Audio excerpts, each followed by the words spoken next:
Bismillah, alhamdulillah, as-salatu was-salam ala rasulillah. Are you good in the back? Great. So I want to begin by thanking you all for coming here. We're really excited and honored to host this event. We think it's a really important topic. We're looking forward to the conversation that's about to happen. I next want to thank the organizers. There's a lot of people that really work together, a lot of flexibility, a lot of last-minute changes to make this event possible.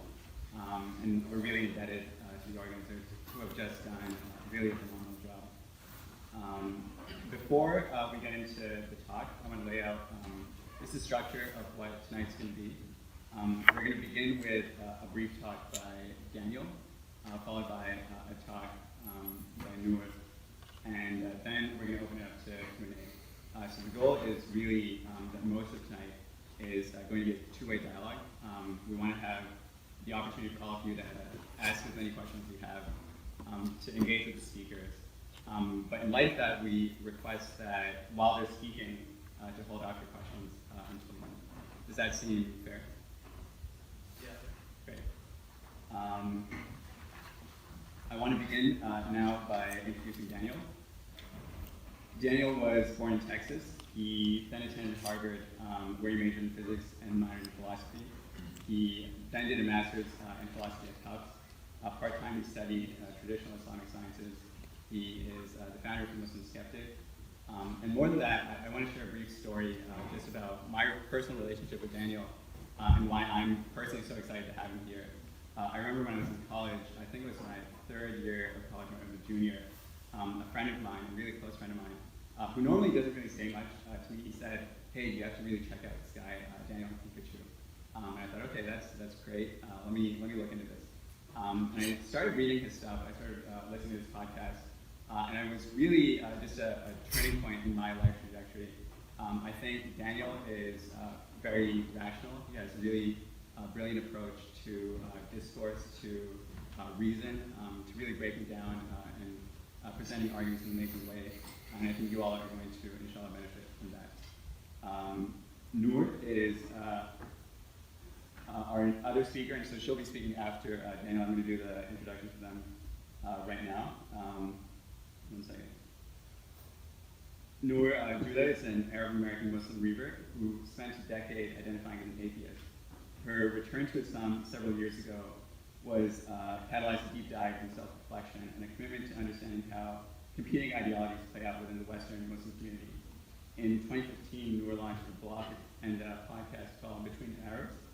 The podcast addressed social taboos and stigmas within the Arab and Muslim communities, wherein Noor interviewed and spoke with leading Muslim figures such as Daniel Pikachu, Father Beydoun, Sophia, and others about racism, sexuality, feminism, and other sensitive matters.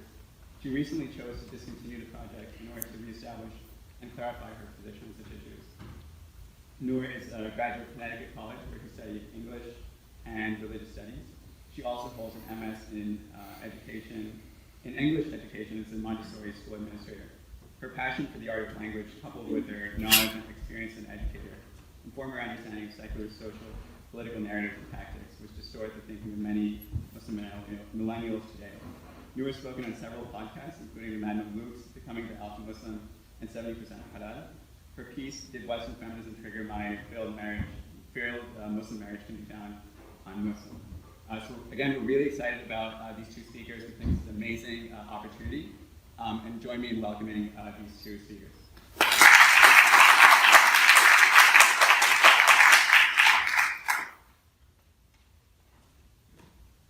Bismillah, alhamdulillah, salatu wassalam ala rasulillah. Can everyone hear me? Okay. Jazakallah khair for that generous introduction, and thank you for inviting myself and Noor here for this, what I hope to be an enlightening and eye-opening discussion on feminism. The theme of what I'm going to discuss with you is the dangers of feminism, and in a nutshell, why feminism is problematic and bad, not only for Muslims, but also non-Muslims.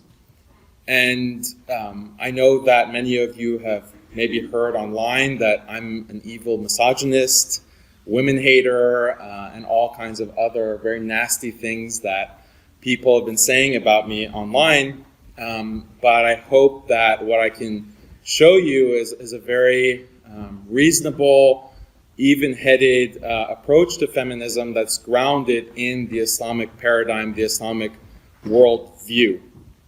And I also want to note on this issue of bullying, because it seems that anyone who expresses any kind of divergent opinion from the status quo and the increasingly extreme perspective on feminism publicly gets castigated, gets shouted down, has events canceled. And I think this is a big problem. I think that especially within the Muslim community and within the Muslim context, we should be able to have reasonable dialogue. And I invite anyone here to, in the Q&A, challenge me, question Noor, and we can have a productive conversation. The first thing I want to do is dispense with this rather silly idea that only women can discuss feminism. And so this is another criticism that has been raised, that I, as a man, how dare Daniel speak about feminism? What right does Daniel have to speak about feminism? And usually we don't have this perspective. We don't say that only communists can discuss communism. Only Nazis can discuss fascism. No, we don't have that kind of perspective with any other ideology.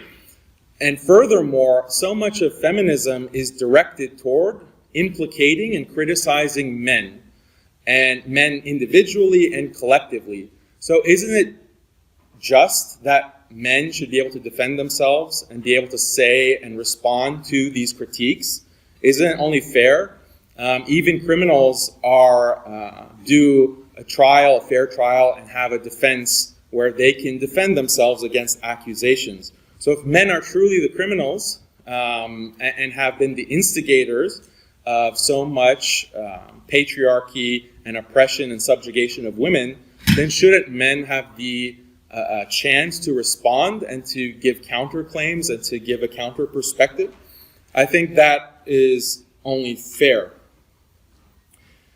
There's another misconception that I want to clear up, which is that if you oppose feminism, that means that you are against women's rights and that you only care about trampling women's rights. But this is a mistake.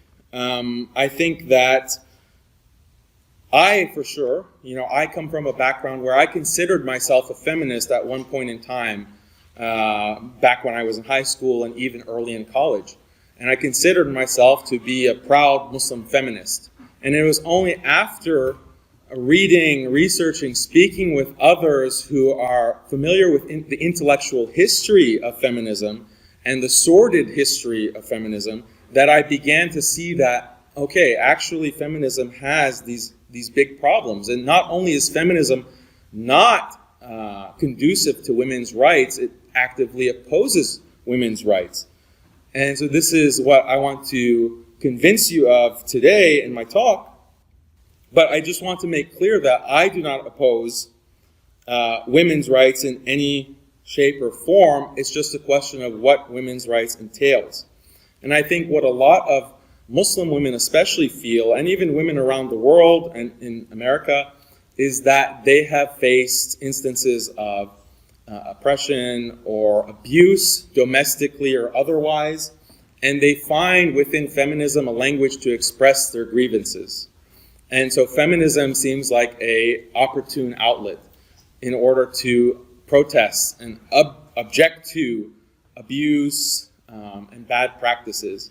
And I can certainly understand this. When we look at the Muslim world, in many countries, there are practices that are vile, that are disgusting, that are completely contrary to any ethic, Islamic or otherwise. You find, even within this country, and this is something that I have personally experienced, of abusive fathers, abusive husbands who will mistreat their daughters or will mistreat their wives. They will prevent them from, basic sustenance and provision for living their lives, preventing their mobility, preventing them from seeing family, These are things that we find in certain Muslim cultures, and we need to address that, but we need to address that from an Islamic perspective. Okay, it might seem that feminism is the only solution that provides answers to this kind of abuse and mistreatment, but that's patently false. If we look at the writing of scholars and classical ulama in the past, they address very clearly the rights of women, the rights of the wife, the rights of the daughter, okay, the rights of the mother, okay, and that is how it's conceived. You know, women have these rights depending on their role within the family. And so we do not need to appeal to modern feminist thought in order to address these issues. And once I give you some idea of feminism's intellectual history, my hope is that you'll also cringe at the thought of appealing to feminism in trying to justify women's rights. Because as I mentioned, it's quite a sordid history.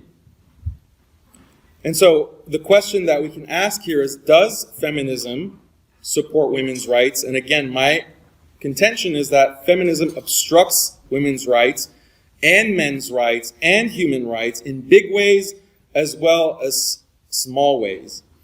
And the overall point that I want to underline for you is that when we look at the history of feminism, it has been a destructive force within human society and a destructive force within human history. Not only that, it has been a tool specifically wielded against Muslim societies.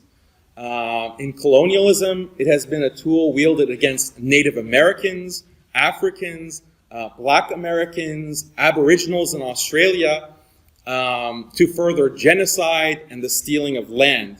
And feminism has a very clear, direct history and involvement with all of these colonial, imperialistic, and genocidal practices. But to understand the danger and truly appreciate the threat that feminism poses, we have to take a step back and understand the state of our modern society. We have to take a step back and understand the nation state, okay? Because the nation state as a structure for organizing human life, you know, nation as in, we have countries, we have the United States of America, you have the UK, France, and so forth. The nation state structure is something that's new within human history. Its history does not go back further than 200, 300 years. And when we look at the way that nation states structure society, you look at economic authority, political authority, education, childcare, elder care, health care, socialization, socializing, entertainment. All of these human functions proceed through structures of the state. Okay? Structures of the state and also corporate structures. Meaning all of economic power today is found within corporate entities or state entities. Political authority, similarly. Education, you have state schools. Childcare, you have corporate daycare. Elder care is run through nursing homes. Socialization in public places. Again, all of that happens in the state or corporate context. And this means that power within society, the power to control and to condition human beings, is largely in the hands of the state. Okay, government power, corporate power. Okay, and if you understand this and just reflect on your own lives, that's something that is undeniable. If you look at the average family, right? How much time does the average child spend in daycare versus with their parents? How much time does the average child from the age of kindergarten all the way until 12th grade and then college, how much average time is that child with the parents as opposed to within technically a state or corporate institution, which is public schooling, private schooling? Okay? So the child is 40 hours in that context. And then even outside of that, coming home from school, how much time is spent with the parents? Again, within the family context. Okay, even for things like entertainment, children and adults as well will go outside of the family context and engage in consumer practices and go to malls, movie theaters, and so on and so forth. So when we look at our lives and how much, just from the perspective of time that's spent, so much of it is spent being in that state and corporate context. And so as a child, you're born, if both of your parents work, which is increasingly common, or if you're born to a single mother, you're put into daycare, you start your life institutionalized, and then as you get old, you retire, you can't take care of yourself, you're institutionalized again, and you're put into elder care. From beginning to your life to the end of your life, you are within that context. And this is just a function of the modern state. It's not something that is capitalist or communist or socialist.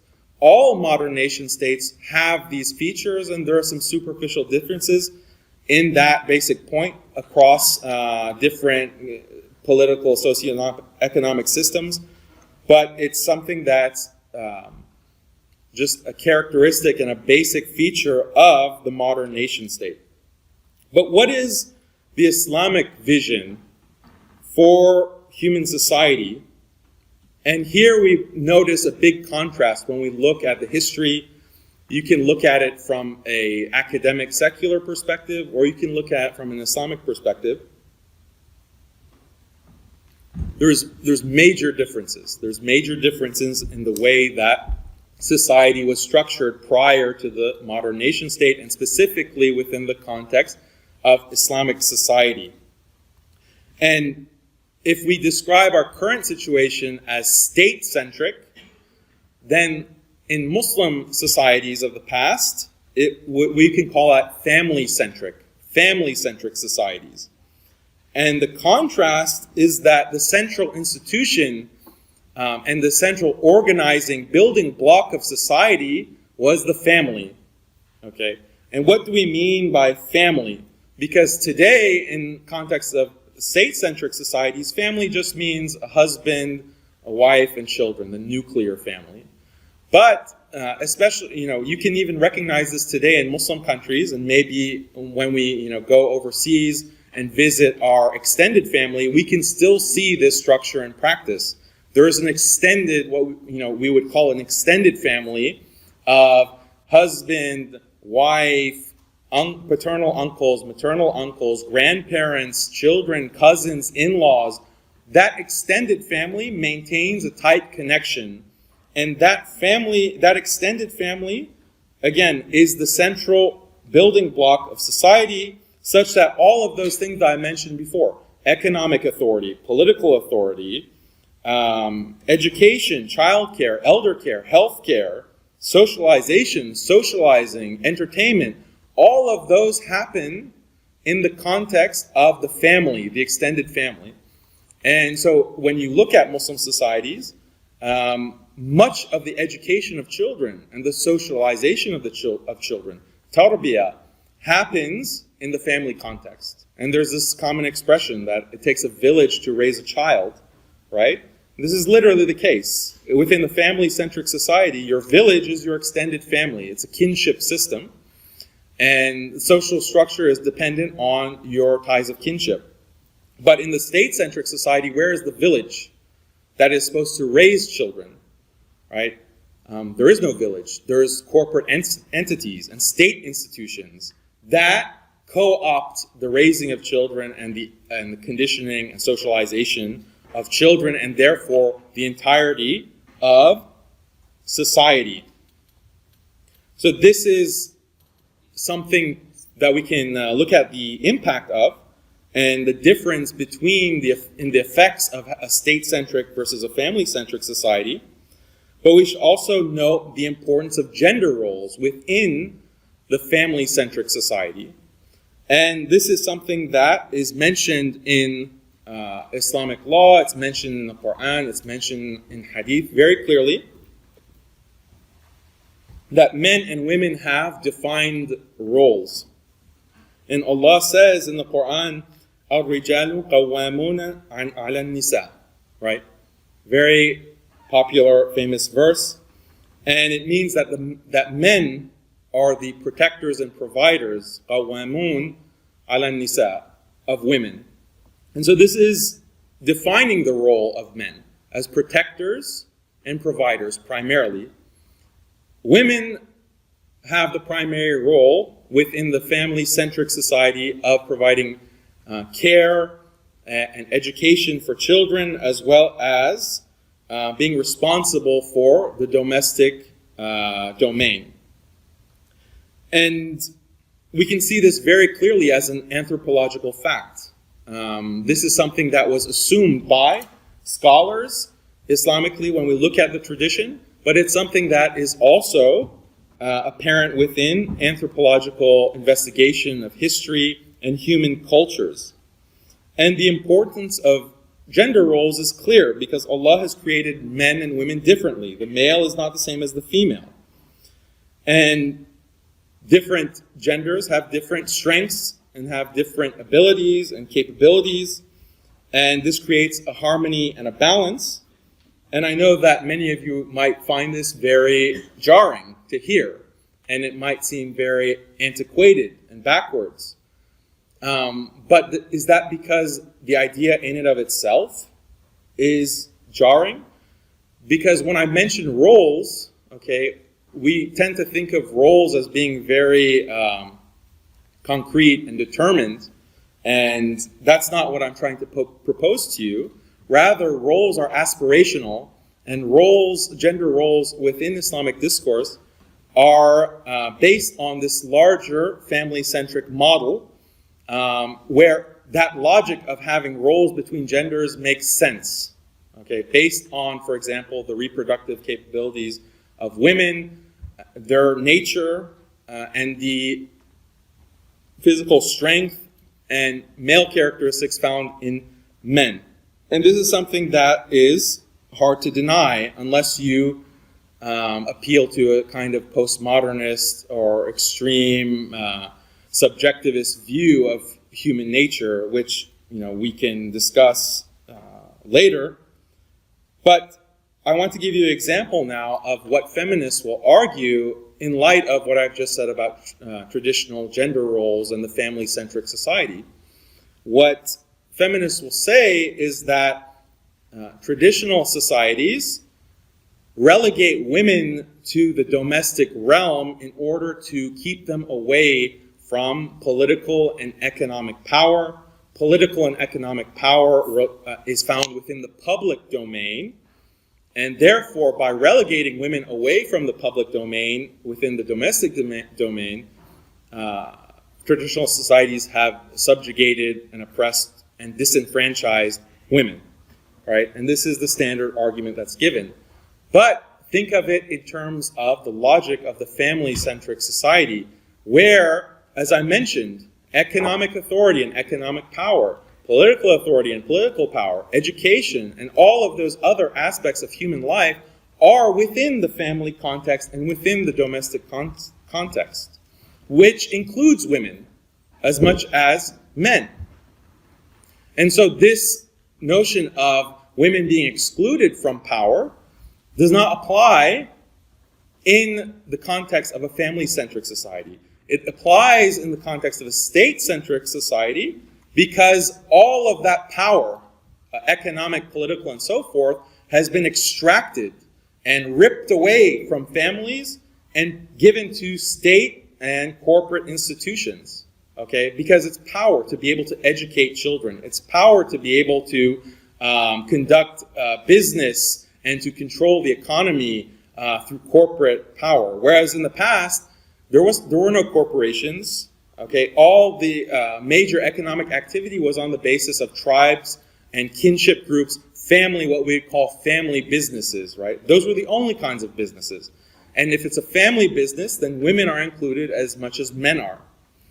So this critique of feminism against traditional society is patently invalid, okay, because of the structure of traditional family-centric societies and where power, economic and political, lies within that overall structure. And so when you think about family-centric societies in these terms, the entire distinction between public and private breaks down. And we should understand public and private as very modern concepts as well. Okay? Because if, as I mentioned, I keep repeating that these vital institutions surrounding education and so forth, political and economic authority, if those are within the family domain, within the domestic domain, then how is that really private?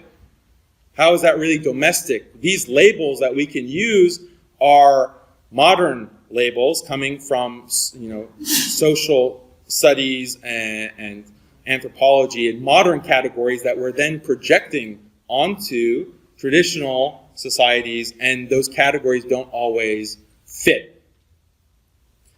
So this is one of the ways that we can very easily dismiss one of the main critiques that modern feminists have against traditional societies and traditional Islamic conceptions of the family and gender roles.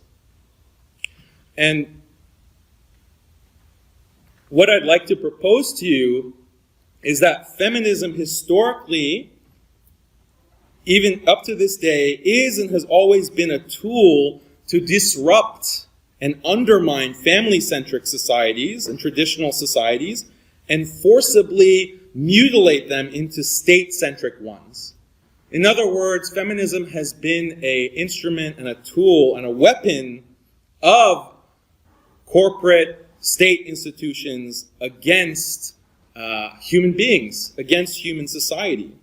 And again, this is very clearly a disaster and has had disastrous results for the human race.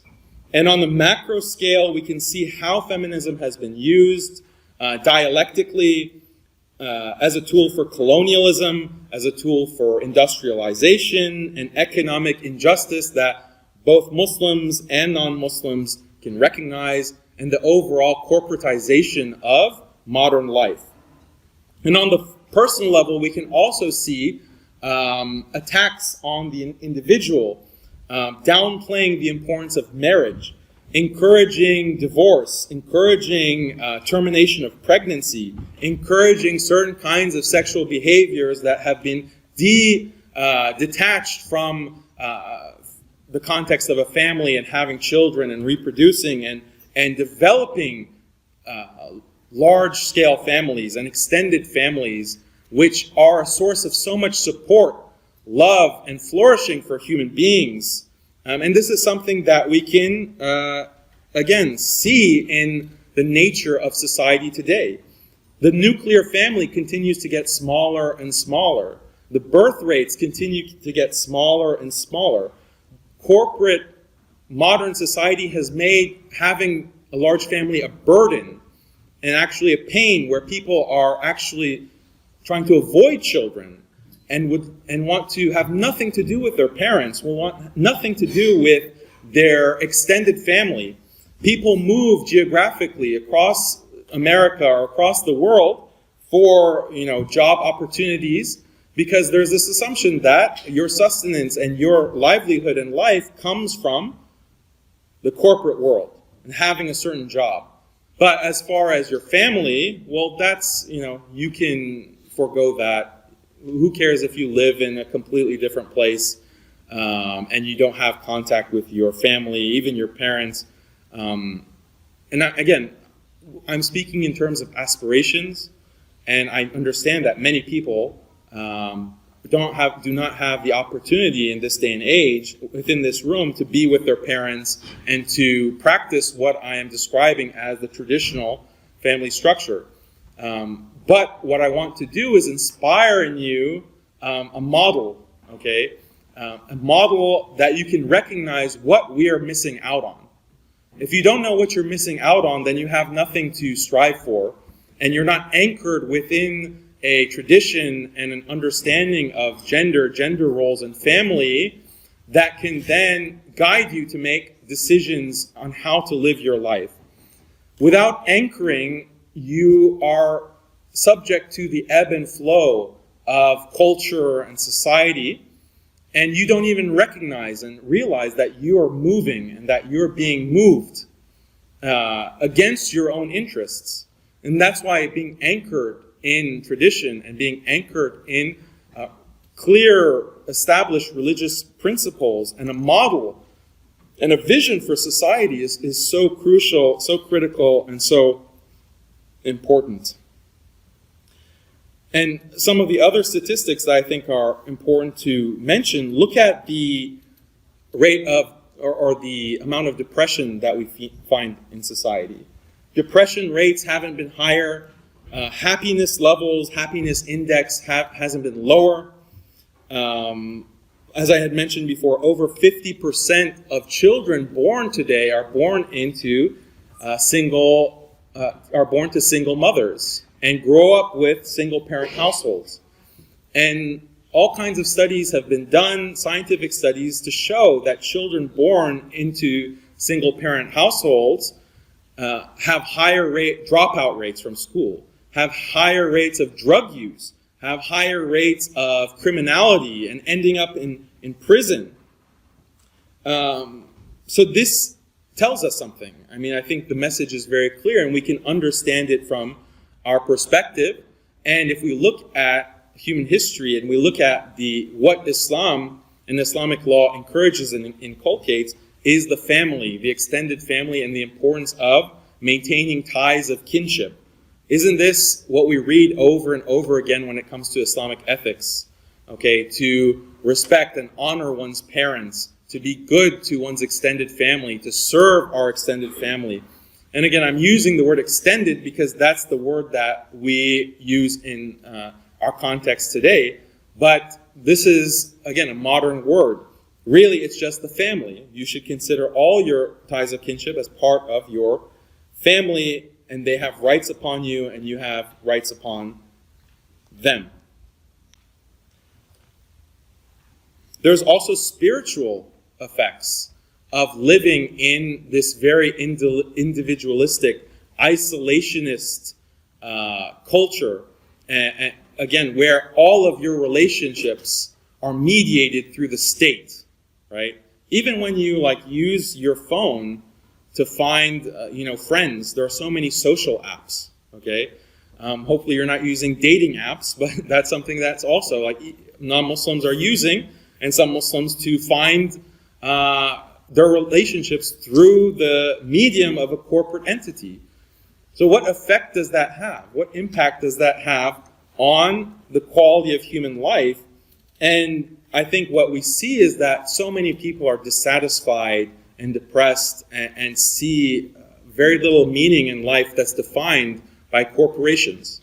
And when we see the rise of fascism earlier in the 20th century, and even today with the alt-right, I think these things are related.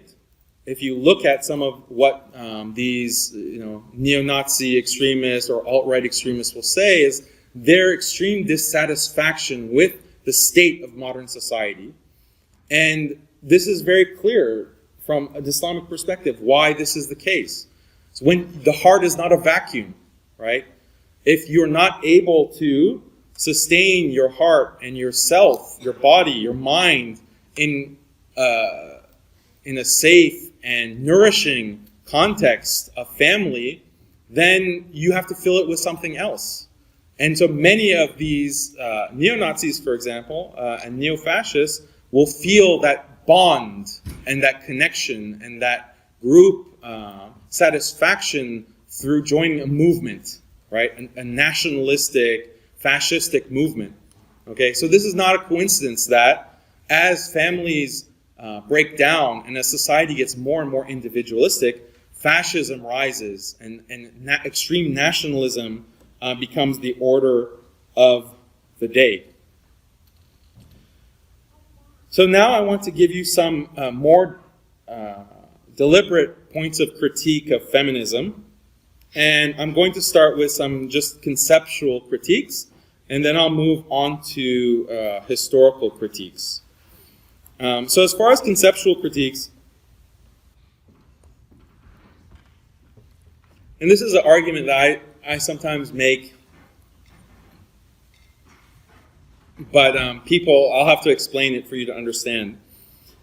But what is the implication of the feminist view that women have been perpetually the victims of male subjugation? What are the implications of that? Women are the perpetual victims of male subjugation. Doesn't that mean that women are incompetent?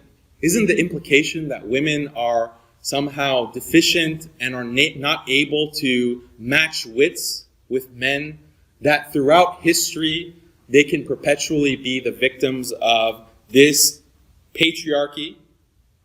And is it only modern feminists and modern women who have discovered that they are victims of this patriarchy?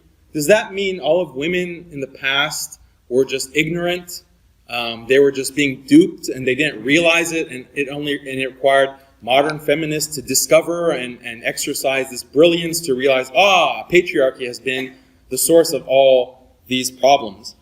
When you look at the historical record, you won't find feminist critiques of society. You won't find a mention of patriarchy. You won't find a mention of intersectionality or internalized patriarchy or toxic masculinity or mansplaining. These are considered major forms of oppression by modern thought, but we have zero evidence of women using these concepts and categories throughout history. And sure, you'll find examples even within the seerah, within hadith, that mention women complaining about an abusive husband, for example. Yes, of course, as I began the entire discussion, there are examples today and in the past of cultures that have specific practices that go against the God-given rights of women. But those are isolated, and in the past we don't see historically women take those instances and generalize into this larger phenomenon of men exercising this patriarchy and systematically subjugating and oppressing women. So again, my question is, were women of the past just stupid? Okay, because that seems to be the implication of feminism. What if someone said that, for example, black people have been perpetually the victim of white oppression and subjugation? Wouldn't we think that that's racist? Okay, because that's historically not the case. Okay, and there are many historical examples of black civilization that has outmatched white or European civilization. You have Mansa Musa of Africa, of the Mali Empire. You have, great cities within Africa and civilizations, Timbuktu. You have enslavement of Europeans by Barbary pirates, for example. These are all examples of blacks and black civilization outmatching and overpowering European civilization or other civilizations of the time. No one historically will say that blacks have been perpetually the victims of whites. Okay, but feminism is different. Feminism says that women have perpetually been the victims of male oppression and scheming and patriarchy and internalized patriarchy and so forth. And so this is misogynistic on its face.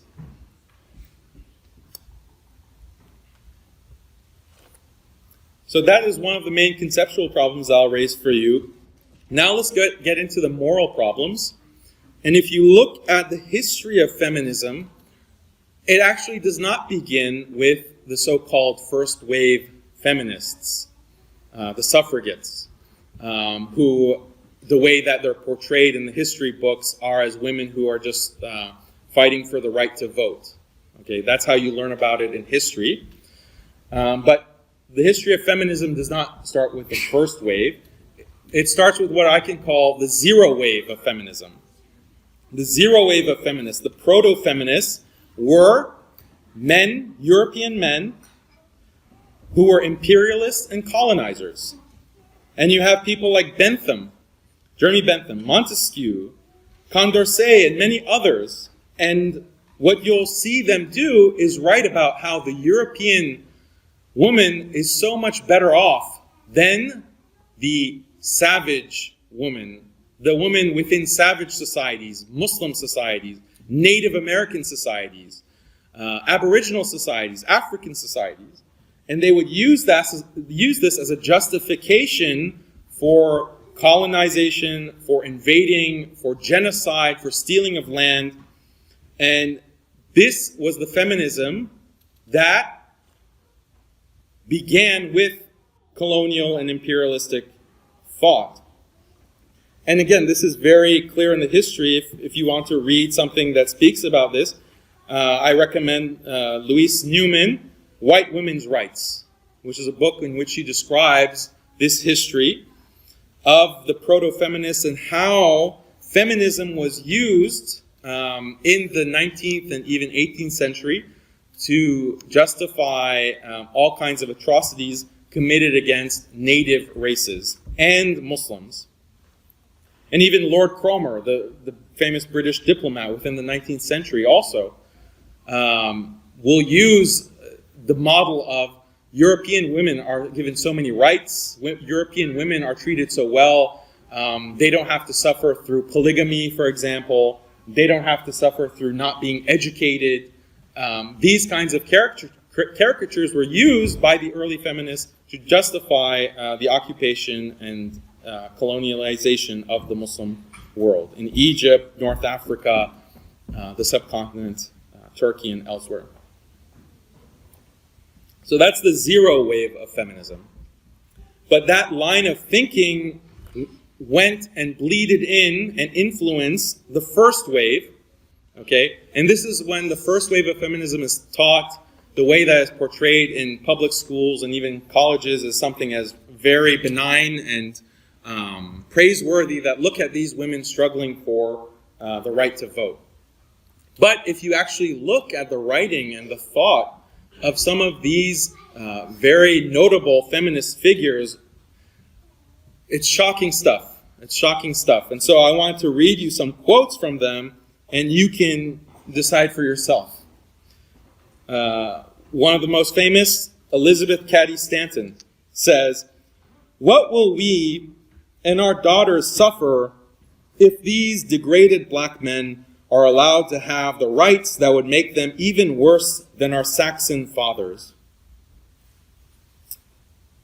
Francis Willard says, "The grog shop," which is kind of like a bar, "the grog shop is the Negro's center of power.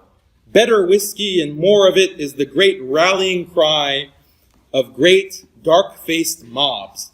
The colored race multiplies like the locusts of Egypt. The grog shop is its center of power, the safety of women, of childhood. The home is menaced in 1,000 localities at this moment so that men dare not go beyond the sight of their own roof tree." Very famous, Susan B. Anthony. Susan B. Anthony, I'm sure you've heard of her in grade school and maybe college. She says, "The old anti-slavery school says women must stand back and wait until the Negroes shall be recognized. But we say, if you will not give the whole loaf of suffrage to the entire people, give it to the most intelligent first. If intelligence, justice, and morality are to have precedence in the government, let the question of the woman be brought up first, and that of the Negro last." And finally, Rebecca Ann Felton, a leading women's suffrage advocate, says, "I do not want to see a Negro man walk to the polls and vote on who should handle my tax money while I myself cannot vote at all. When there's not enough religion in the pulpit to organize a crusade against sin, nor justice in the courthouse to promptly punish crime, nor manhood enough in the nation to put a sheltering arm about innocence and virtue, if it needs lynching to protect women's dearest possession from the ravenous human beasts, then I say lynch 1,000 times a week if necessary. If it will save one white woman, I say lynch 1,000 black men." Okay? This is a leading first-wave feminist. And there are many other statements, okay, because this is still a period of colonialism, and their view was that they had a civilizing mission. Okay, we need to civilize the savage. We need to civilize the Muslim, because look at how they treat their women. Okay, and so this was a very important part of the entire ideology, the ideology of women's rights, that if women are not practicing and living in the same way that European women are, the state-centric, increasingly corporate-centric world that Europe was becoming within the 19th century, then we need to go and we're justified in civilizing the savage. We're justified in occupying, invading, and massacring and genociding and stealing land because we are trying to civilize the savage. So this is the first wave. Okay? So hopefully that made you feel very uncomfortable. It made me feel uncomfortable to read that kind of stuff.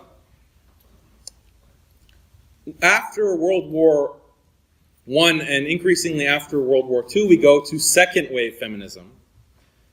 Second wave feminism post Nazi Europe drops the civilizing mission language.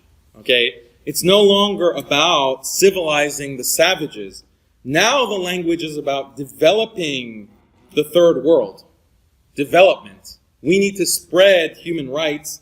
We need to spread women's rights. We need to empower the poor Muslim woman from her domestic drudgery. Again, it's motivated by the same sense. Okay? Why? Because you have colonial powers trying to organize and control Muslim society, reform and transform, reshape Muslim society to take it from its traditional mode, the family-centric mode, and make it into a corporate, state-centric mode, because that's how you control people. That's the whole point.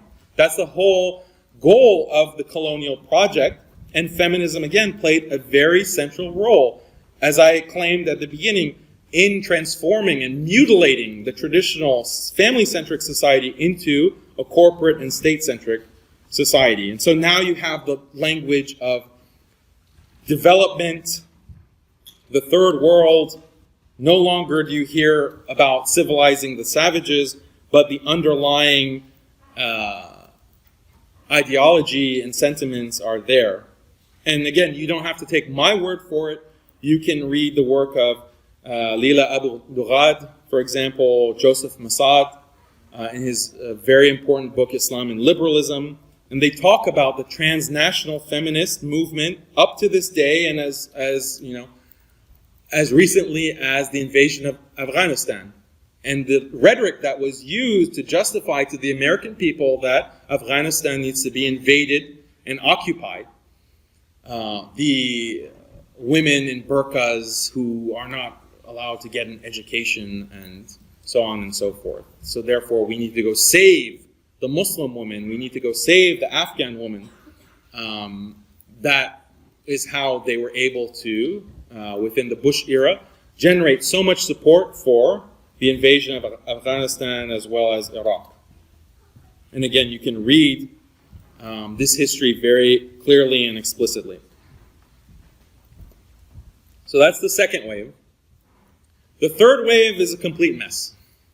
The third wave, I think from a Muslim perspective, is easy to recognize. If you have any basis in Islamic learning at all, you can recognize how corrosive and destructive it is to question the very basis of gender and sex, and to say that even biological sex is socially constructed. This is what someone like Judith Butler will say, as a transgender feminist, third-wave feminist. And this is the logical conclusion of feminist thought, that if gender roles are something that are socially constructed and imposed in order to subjugate women, okay, well, maybe even biological sex, what we call a man or what we call a male and a female, maybe that's also socially constructed. Okay? And you can see, again, the impact that that has on the family and the entire prospect of a family. You can't even determine who's male or female. Forget about gender roles. Forget about very clear responsibilities and duties for men as maintainers, protectors, and providers, and women as caretakers and educators. So again, you see within all waves of feminism this attack on the family-centric society and the family itself, and therefore of human beings. I also want to just, as I wrap up, current topics that are discussed. I think it's important that Muslims have a perspective on the questions of the day. For example, rape culture, campus rape culture. And I recommend that you read an article that came out within The Atlantic just last month, titled "The Uncomfortable Truth About Campus Rape Policy." And within this series, it's a series of 3 essays in The Atlantic, and The Atlantic is typically a liberal outlet.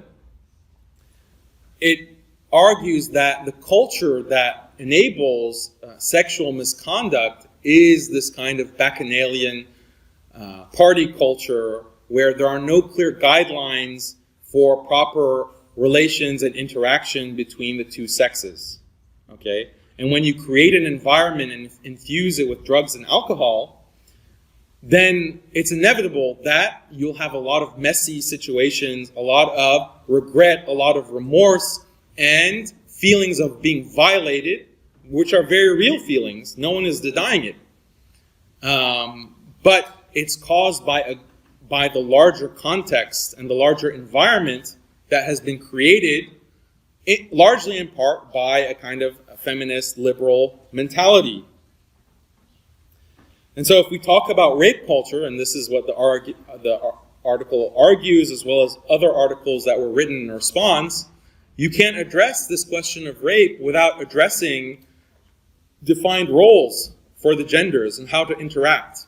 If people don't know, if they don't have standards of behavior, then they will mess up. There are no defined expectations for behavior. And so it's unfair to expect young men and young women thrust in that environment, in that college environment, without parental guidance, without any family structure or support, without any defined roles and responsibilities and expectations. How can we expect young people to behave correctly? It's an unfair expectation, so something has to change.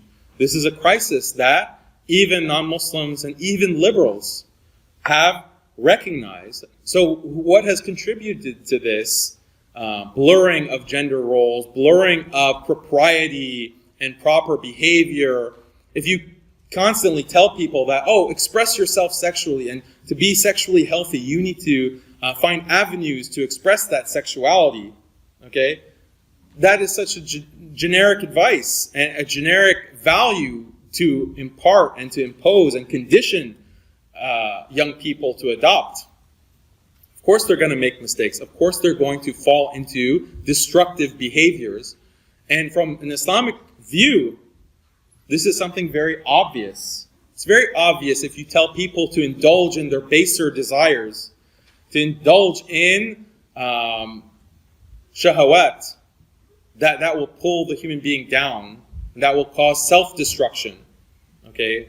We are told and taught in the Sharia and Islamic ethics and law teach us to control ourselves, to control our desires, to bring our internal state in accord with the sacred law and sacred ethics. And this is for our own flourishing, okay, on the individual level, and then again within the context of the family. Islamic law applies not only to the individual, but also to the family, also to society overall.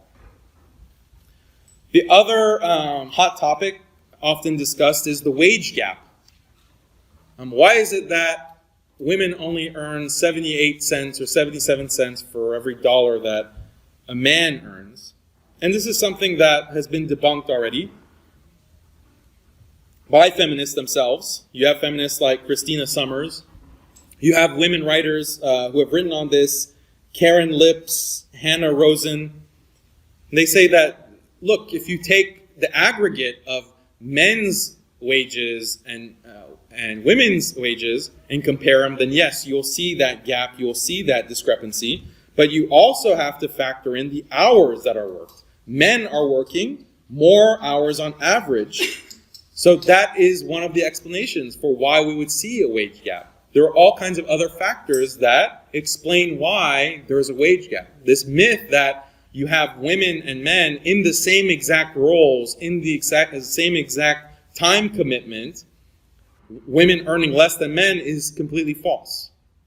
And if you don't believe me, then please refer to Christina Summers, Karen Lips, and Hannah Rosen for more information on this. And the other larger point that I think is very interesting, if we want to talk about a wage gap, the Muslim anti-feminist intellectual Zara Faris makes a brilliant point. She says that, okay, let's talk about the wage gap, but let's also talk about the education gap, because women are graduating from higher education at a greater rate than men are. Let's talk about the violent crime gap, because men are being killed more in violent crime at a far greater rate than women are. Let's talk about the dangerous job gap. Why is it men primarily who are in dangerous jobs?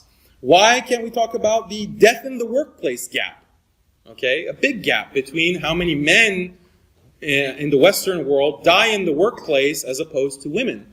Let's talk about the life expectancy gap. Why is it that women on average live 3 to 5 years more than men?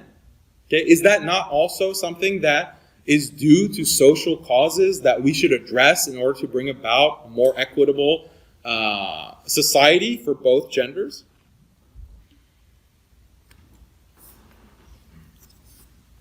So finally, I want to talk about Islamic perspective on this entire topic and why feminism is such a clear path to atheism. Feminism is a clear path to atheism. And I'm not trying to say that anyone who considers her or himself a feminist will become an atheist or will leave Islam. That's not what I'm saying. But I'm saying that it becomes very difficult to be a feminist and think about Islam from a feminist paradigm because of all of the things that we see within Islamic law. Islamic law is predicated on the family-centric society. So if you have a tradition or ideology that is opposed to the family-centric society, then it will also be opposed to Islamic law. Right? And so when people, all of these questions that people often have. So look at the discrepancy between men and women's inheritance in Islamic law, or between men and women's testimony, or Muslim women not being allowed to marry non-Muslim men. So all of these points of discrepancy within Islamic law are easily resolved and can be resolved when we refer back to the difference between a traditional family-centric society versus the state-centric corporate society. Okay? And this is an extended argument that I don't have time to get into right now, but I'm just giving you a hint as to how to analyze these discrepancies that we find between the genders in Islamic law.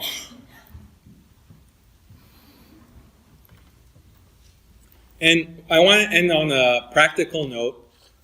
So, given that we're living in a state corporate-centric society, how can we preserve ourselves? How can we preserve our children? Many of you are young professionals. Maybe you're just getting married, or you're looking to get married. Maybe you're thinking about having kids, or you have young children. What can you do to protect yourself? What can you do to inculcate a traditional family-centric point of departure for your life? And I think it's very clear is that if you abide by the ethics and values that we're taught,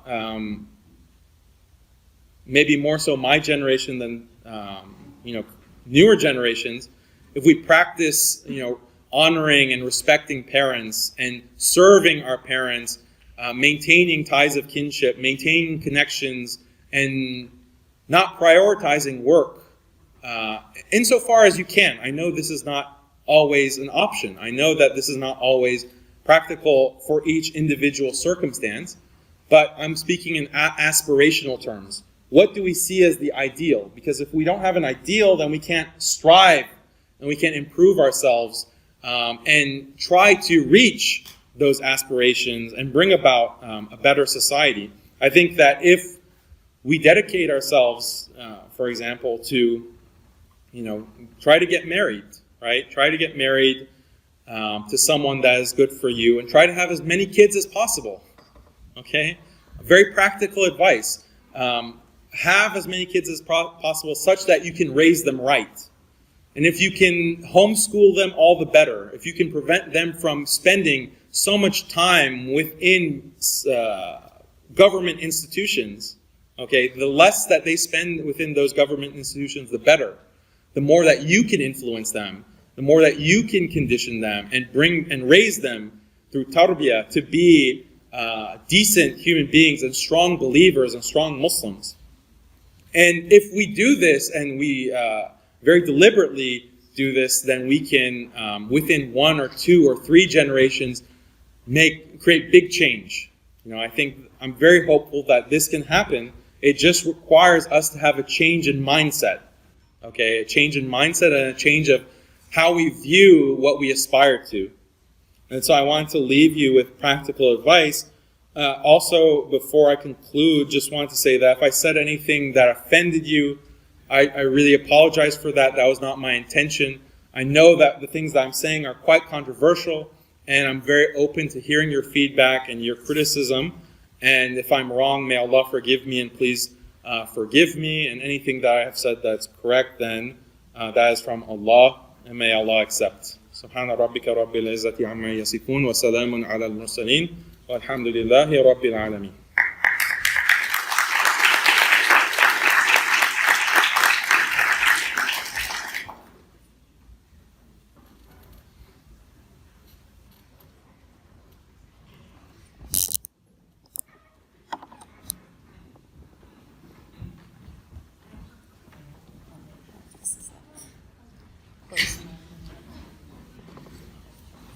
If the mic, can you guys hear me? Yeah, it's okay. It's not too loud. If it moves or if the folks in the back can't hear me at any point, just raise your hands or holler or something. Assalamu alaikum. أعوذ بالله من الشيطان الرجيم بسم الله الرحمن الرحيم والصلاة والسلام على رسول الله وعلى آله وصحبه أجمعين رب اشرح لي صدري ويسر لي أمري واحلل عقدة من لساني يفقهوا قولي. So I'm very humbled to be here tonight. I want to thank Brother Daniel and I want to thank Ammar and Ali for the invitation, even though it was last minute. It is an honor to be sitting next to someone whose work I personally very much admire. My purpose here today is, bi'idhnillah, to offer a viewpoint and hopefully a tool for analyzing the issue at hand, which is feminism as it pertains to the Muslim Ummah. And given that obviously time is very limited, and given the fact that the topic of feminism is a very deep and large one, there's no way that anything I have to say can be a full account. So although my arguments and my positions today are going to be simplified for the reasons I just mentioned, they're not, I hope, misrepresentative of the critiques that I and many other Muslims share. And please understand that I'm not speaking from the perspective of a scholar, academic, or otherwise, so just keep that in the back of your mind. I have one disclaimer, which is that we're going to assume that everyone here is not going through a faith crisis and that we are practicing Muslims and that we have accepted the word of Allah. And as I share my opinions and my viewpoints, you'll see why that's an important disclaimer. So the other thing is what we're not going to be talking about. Because oftentimes when the topic of feminism comes up, the counter-arguments that I get from my fellow Muslimas are about things outside of what concerns us as Muslim women. And so what we're not going to talk about is women the world over. We're not talking about women across the globe and outside of Islam. And the reason we need to clarify this point is because as Muslim women, we take the divine revelation from Allah subhanahu wa ta'ala as our guiding post. It's our ideology that we subscribe to. And so that's our starting point. And that changes things because you can't assume that non-Muslim women share the same viewpoint as you. And that completely makes everything that comes after that very difficult and very confusing, and you're not going to be aligned. The other thing we're not going to talk about are the injustices that absolutely do exist within the Muslim Ummah. And Daniel alluded to this. Do women face injustice within our Ummah? Of course. Women everywhere do. And the question is that injustice systemic? I would say that if we're going to argue that the injustices that some Muslim women face, then what we're arguing is that that injustice is due to Islam. Because that's our prevailing ideology, that's how we operate, that's our starting point. But in point of fact, the injustices that some Muslim women face are a result of men neglecting Islam, not men actually following Islam. The last thing we're not going to talk about is the argument that, well, since I, as a critic of feminism, am acknowledging that injustice does occur, why am I not rallying for feminism as a solution? Even if it's one woman who's facing injustice, isn't feminism the answer to liberating her and giving her her rights? Well, this is a logical fallacy. It's a logical fallacy to state that because many Muslim women face injustices, therefore feminism is the solution, right? And this logical fallacy is known as a false alternative. You're assuming that that is the only possibility or the only solution to a problem that we're both acknowledging without considering any other possibilities. I want to make clear that to be critical of feminism is not an automatic denial of the existence of injustice, and I know Daniel said this, I just want to reiterate it. So to be critical of feminism, whether you're a man or a woman, is to reject feminism as a solution for the injustices that we acknowledge do exist. So it's to say that, yes, there is a problem, but I, as a critic of feminism, don't agree with your solution to that problem. So now that I've gotten the disclaimers kind of out of the way, I just want to give you a little bit more background about where I'm coming from. As I mentioned, I'm not a scholar. My background is in education and in English. I love language, and I love analyzing rhetoric and diving deeply into the art and the science of rhetoric, especially when we're looking at it over history and over time. Oftentimes we think of rhetoric as having the connotation of persuasion or deception, but actually rhetoric is just referring to any kinds of communication that people have with one another. That could be through speech, it could be verbal, it could be articles, it could be advertisements, the news. When the guys go to the girl's wali and try to convince him, that's all rhetoric. You name it, it's rhetoric. So, speaking of rhetoric, at last night's talk, there was a gentleman with a sign that read, "How dare you presume to know what's best for women?" Is he here? Darn. It would have just been nice to speak to him, directly. I wonder, though, do I get a free pass, then, as a woman, to speak on behalf of all women? If not him, do I get to do it? I wonder if this gentleman were here tonight, I would love to have said to him, "How dare you presume to silence a worldview that I, as a woman, agree with? Who are you, sir, to presume that all women agree with your derision of his claims?" What he did in that poster was he stated an erroneous argument, right? And this is an ad hominem fallacy, as I'm sure many of you probably noted. And an ad hominem fallacy or argument is one that goes after a person and not the problem or the argument itself. So it's an attack on the speaker or the rhetor.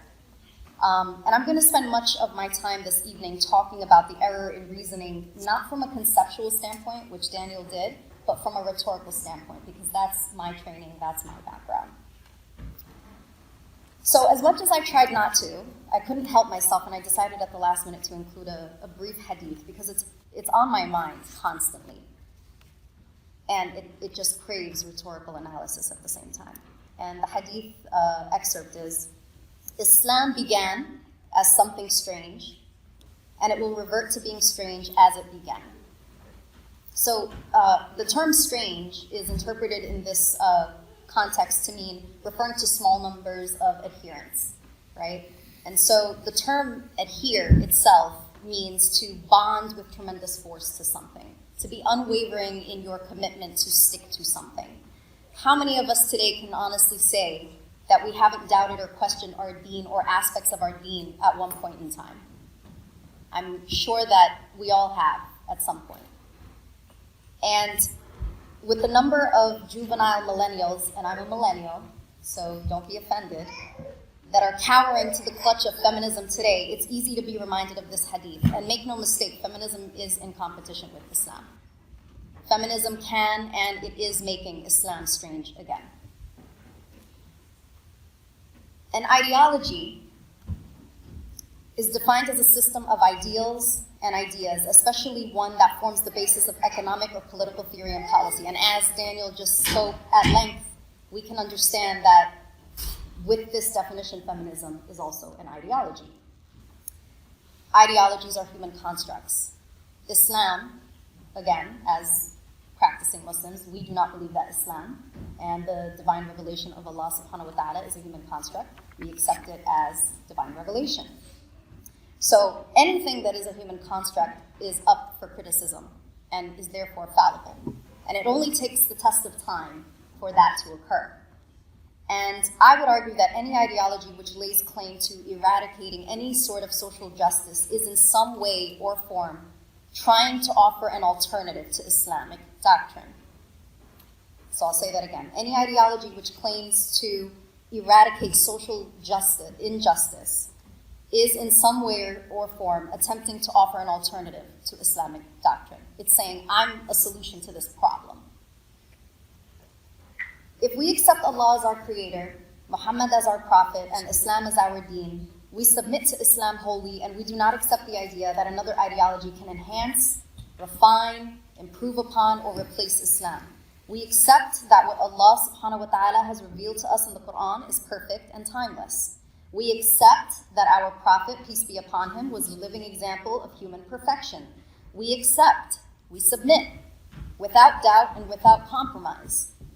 And for those who argue in favor of feminism as a solution to the injustices that some women in the Ummah face, if we truly want to end injustice, then it behooves us not to try to reform Islam, but rather to return to Islam. I think even for Muslim women and men who are proponents of feminism, because I've gotten into these debates with them a lot, they'll say to me, you don't get it, Noor. We're intersectional feminists. It's different. We're not white feminists. We're not liberal feminists. And to that, I say the following. Look, at bottom, feminism, no matter what version of it is, it's making the claim that a patriarchy exists. Right? So we have to start with that. Islam does not recognize this. It doesn't recognize this system called a patriarchy.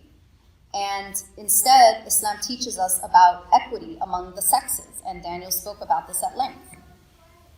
Biological and natural differences exist, and these differences balance one another. They're in harmony with one another.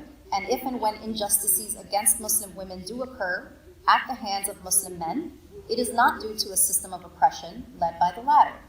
It is due to regression into Jahiliyyah. It is due to distancing from Islam. So I say this as somebody who spent a decade, if not more, as an atheist.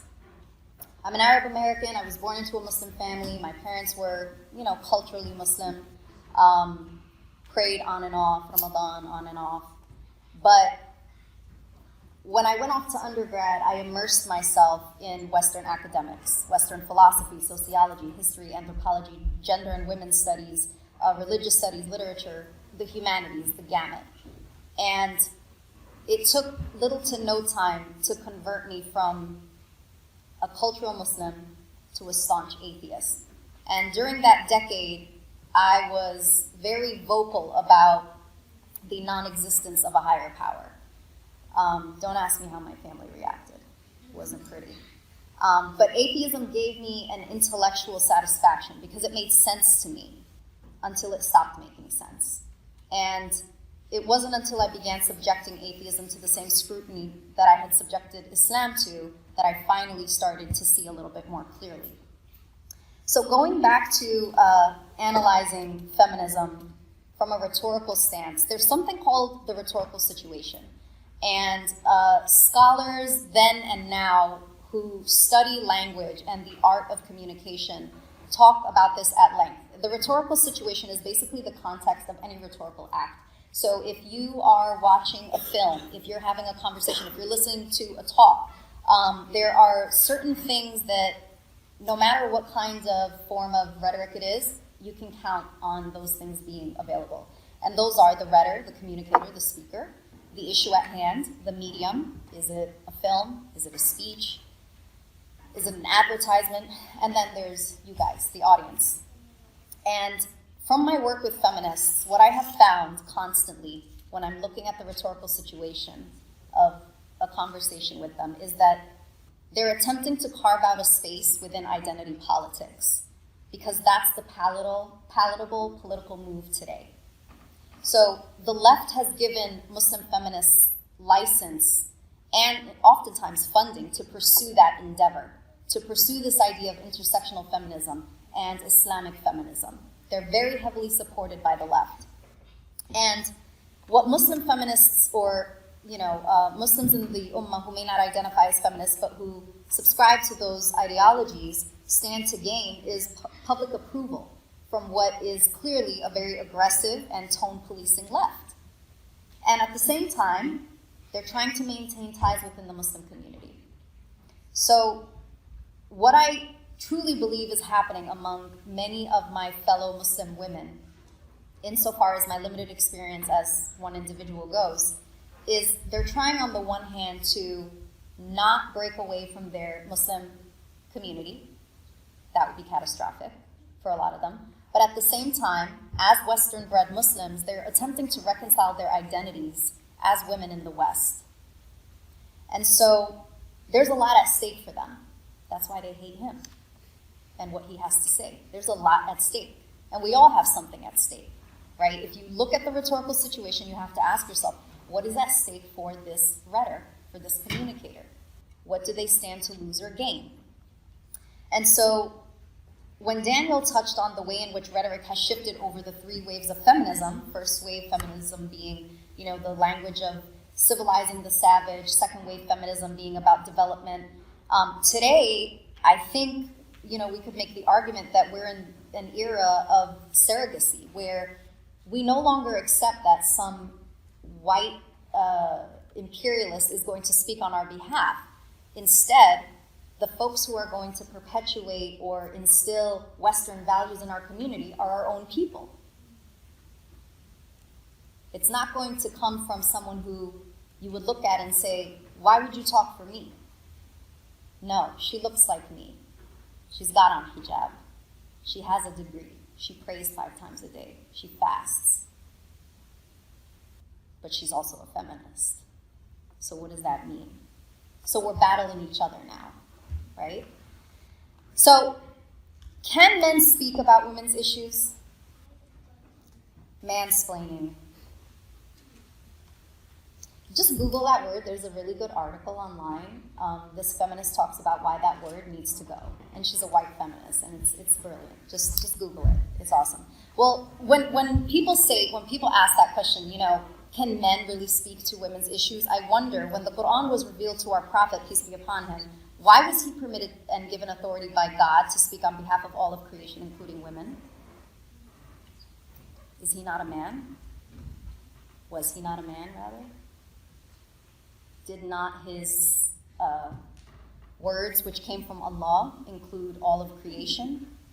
We accept that as practicing Muslims, so why at this point do the same people who identify as Muslims take issue with any man, not just Daniel, but any man, speaking even remotely about something to do with women's issues? And if that doesn't convince you enough, then let's talk about identity politics, which is, something that came to the fore in the 1960s. Everything happened in the 1960s, apparently. And it was a response to the failure of the Western political left to bring about fundamental social and economic change. And since then, people are increasingly evaluated as constituents of subset classifications, whether it's race, ethnicity, religion, gender, disability, sexuality, and so forth. Since then, identity politics has infiltrated our discourse, be it social or political, and it teaches us to always begin our statements with qualifiers, so as to sort of redress or disqualify anyone who falls outside of that subset. And I'll give an example in just a moment. So why is identity politics problematic? Well, because most of these categories are already determined for us, except for maybe religion. You don't choose what gender you're born into. You don't necessarily get to choose your family. You don't get to choose your nationality. You don't get to choose your race. These things are determined for you at birth. And so we have no control over those things. But identity politics tells us that we're doomed or damned depending on what subsets we're born into. So if you're a woman, get ready to fight the patriarchy. And if you're a man, get ready to be emasculated. That's just the way that it is. And so in that sense, it's very disempowering. It causes us to become complacent because our worth is being measured by our birth subsets. And in some ways, I think it infantilizes us as adults. It makes us feel like we're constantly in need of playing defense rather than taking hold of our own lives and our own choices in the ways that Islam tells us to. And Islam rejects identity politics. We know that our worth is contingent upon our iman and our taqwa. It has nothing to do with our race or our gender or our ethnicity. It has everything to do with something that we have control over and that we can strive to improve. So the rhetoric of identity politics is rooted in three rhetorical fallacies, and they work in tandem. The first is the a priori authority, the second is ad hominem arguments, and the third is the false alternatives. And the reason I'm talking about identity politics is because feminism falls within or uses the language of identity politics. So folks who subscribe to the rhetoric of identity politics will oftentimes rely on a priori or a priori authority. So they'll use certain phrases, as I mentioned, from the onset in order to establish presumed authority and credibility that comes after. So by starting a statement with, I as a woman, that means nothing you say is gonna matter at this point, right? Or I as a gay man, nothing you say as a straight man is gonna matter, right? And this kind of subjective language has now become valid in debates and in political discourse. So being a member of a subset identity group lends a speaker supposed, and that's the key word, supposed authority or authentic insight, and it leads him or her to demand redress as a victim of systemic oppression. And in this case, we're talking about feminism and the patriarchy. But on the flip side, the other subsets are viewed as less authentic and they're written off due to historically inherited privilege. So identity politics, of which feminism is a fan, it hinges on the rhetoric of victimhood, that you are born as a victim, and pretty much nothing you do unless you fight is going to change your conditions. And the thing that you're fighting are these phantasmagorical notions like patriarchy. Good luck finding it. The emotional responses that I often hear from Muslim feminists, like, I'm offended, or how dare you, like that poster, how dare you, it now carries weight in debates when reasonable conclusions are drawn that threaten the beliefs of the person who is claiming victimhood. So all bets are off at that point. Somebody's offended, done. I mean, don't you get offended when feminists talk? I do. We carry on. But I think what Daniel has discussed is a matter of reason and evidence, and it's why I'm a fan of much of what he has to write and what he has to say. And if you look closely, it's actually feminists in their responses to much of what he has to say, who are employing gender essentialism to cast over generalizations. So if we're going to reject him or any other man or woman who is critical of feminism, if we reject an idea on the basis of the speaker or his delivery, then we fall prey to what is known as the a priori fallacy. And when we're analyzing and debating the topic, we have to understand the speaker is irrelevant. Focus on what he is saying. The message is what we're after, and we have to learn to separate the person from the problem. And this is something that continuously breaks down dialogue between critics of feminism and feminists. And if you just take a look around the room, I mean, where are the women? So you may not like the message, and you may not like how that message is being delivered. I know that some of you are more offended by Daniel's approach or his style, more so than what he has to say, but can you cogently refute the message itself? Can you, with a straight face and with a clear heart, say that what he is arguing goes against Islam? So keep in mind that when you're having conversations with or about feminism or feminists, that identity politics is going to sort of dictate and police the conversation. You need to reframe that dialogue before you even have it. And you need to make sure that from the beginning, you are leaving emotions to the side and you're having a very objective, as much as possible, conversation about the topic at hand. Okay, so then is feminism antithetical to Islam? I know there are tons of articles out there by Muslim women who say, no, it is not, and then they'll cite, different parts of the Quran or the Hadith and talk about Khadija and women riding horses and all of that good stuff. Okay, yeah. We already established that feminism is an ideology that seeks to modify in its least aggressive form, or if not completely overthrow Islam in its most aggressive form. And we've already established that it's grounded in identity politics, which Islam overthrew when it was revealed to the Prophet 1400 years ago. And we've already established that feminism thrives on the notion of a patriarchy. It doesn't matter what category of feminism you subscribe to. So I think for these reasons, if none other, any version of feminism is clearly going to be antithetical to Islam. It is a competing ideology. It is rooted in secular liberalism, which we understand is the separation of religion and state, and Islam does not agree with that. Islam is a lifestyle. It permeates every aspect of a human's lived experience. And so if feminism itself isn't sort of birthed out of secular theory, it is going to brush up against many of our Islamic tenets. So I would say that we have to do sort of a historical analysis, at least starting with the fall of the caliphate. We at least have to start there to understand the ways in which, if not further back, to understand the ways in which feminism or feminist theory has permeated the Muslim world, and the ways in which it's manifesting itself today to be this Muslim or Islamic feminism. So the last thing I'll say is I just want to address the noise and the controversy that continues to surround this topic. I decided it was important to speak up on this issue because to not do so would have meant to allow feminists within the Ummah to speak on my behalf.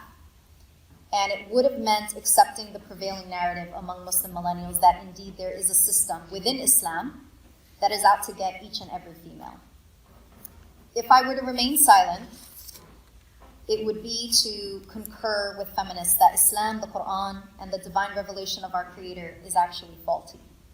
So I also decided to speak out because I know that there are many silenced Muslim women who are too intimidated and fearful to speak their minds. And they, like men, are shouted down, they're silenced by feminists within our ummah, all too often in aggressive, violent, and un-Islamic ways. I've been there, I am there, and honestly, there's no shortage of ridicule and threats that comes through my inbox daily, but we persevere, alhamdulillah. It takes a lot of courage to change your worldview, and I know this because I reverted to Islam.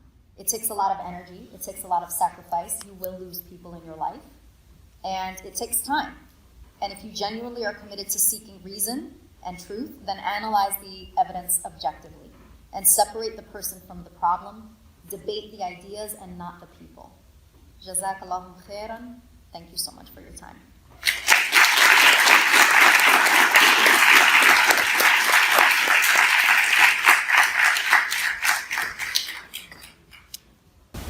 Assalamu alaikum. I'd just like to extend some more gratitude for our speakers, Daniel, who came a very long way, and Noor, who came, a shorter distance, but she came straight from the bus station here after a 5-hour journey, something like that, and rightfully calling us out on inviting you last minute when we should have thought of you a lot earlier. Just for housekeeping, we have about an hour and 15 minutes for Q&A, and just by show of hands, how many of you are interested in asking a question or commenting, just so we can figure out if we're going to do individual callouts or just lineups in the aisle? Just raise it. Okay. I think that it would be better because more people will probably have questions based on future questions. If we do a lineup in both aisles with a microphone at the bottom of each, speak clearly into the microphone, and if you wish a certain speaker to address the question first, just mention that, and I guess we'll just have at it.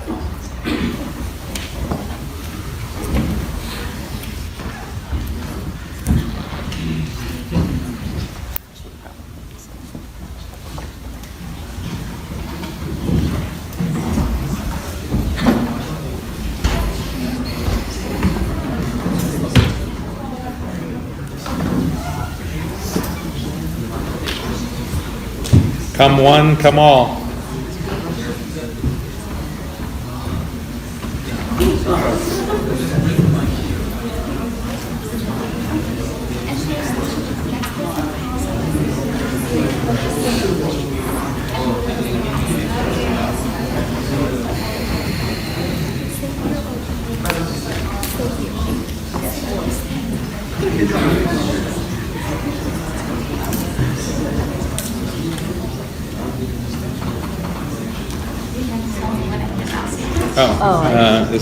You can start?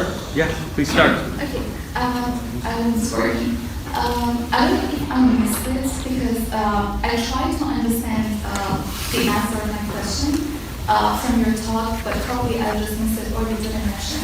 Can you explain what is feminism? What are its assumptions and what are the conclusions that they make? Because to me, feminism means nothing because it means a million things.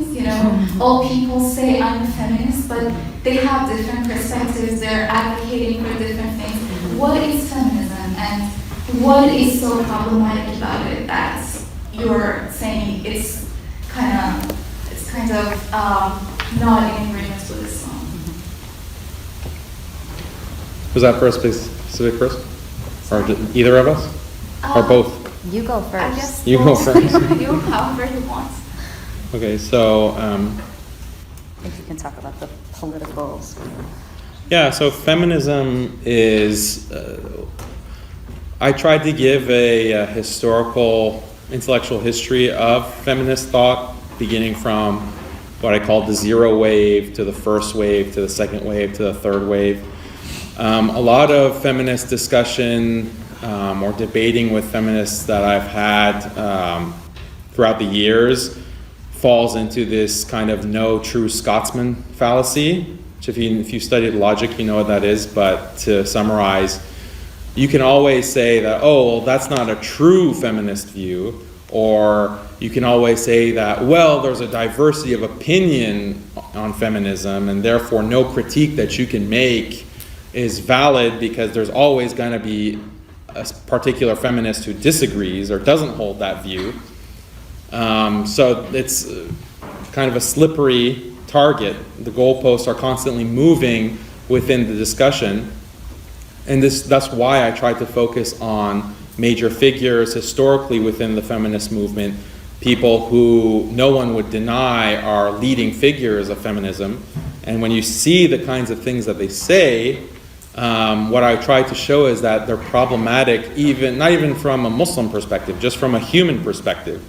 When we went over the kind of racist views of the first wave feminists, their anti-black views. When we look at the second wave of feminism, I didn't get into, for example, Simone de Beauvoir, and the kinds of things that she said that would strike any reasonable person as just outrageous.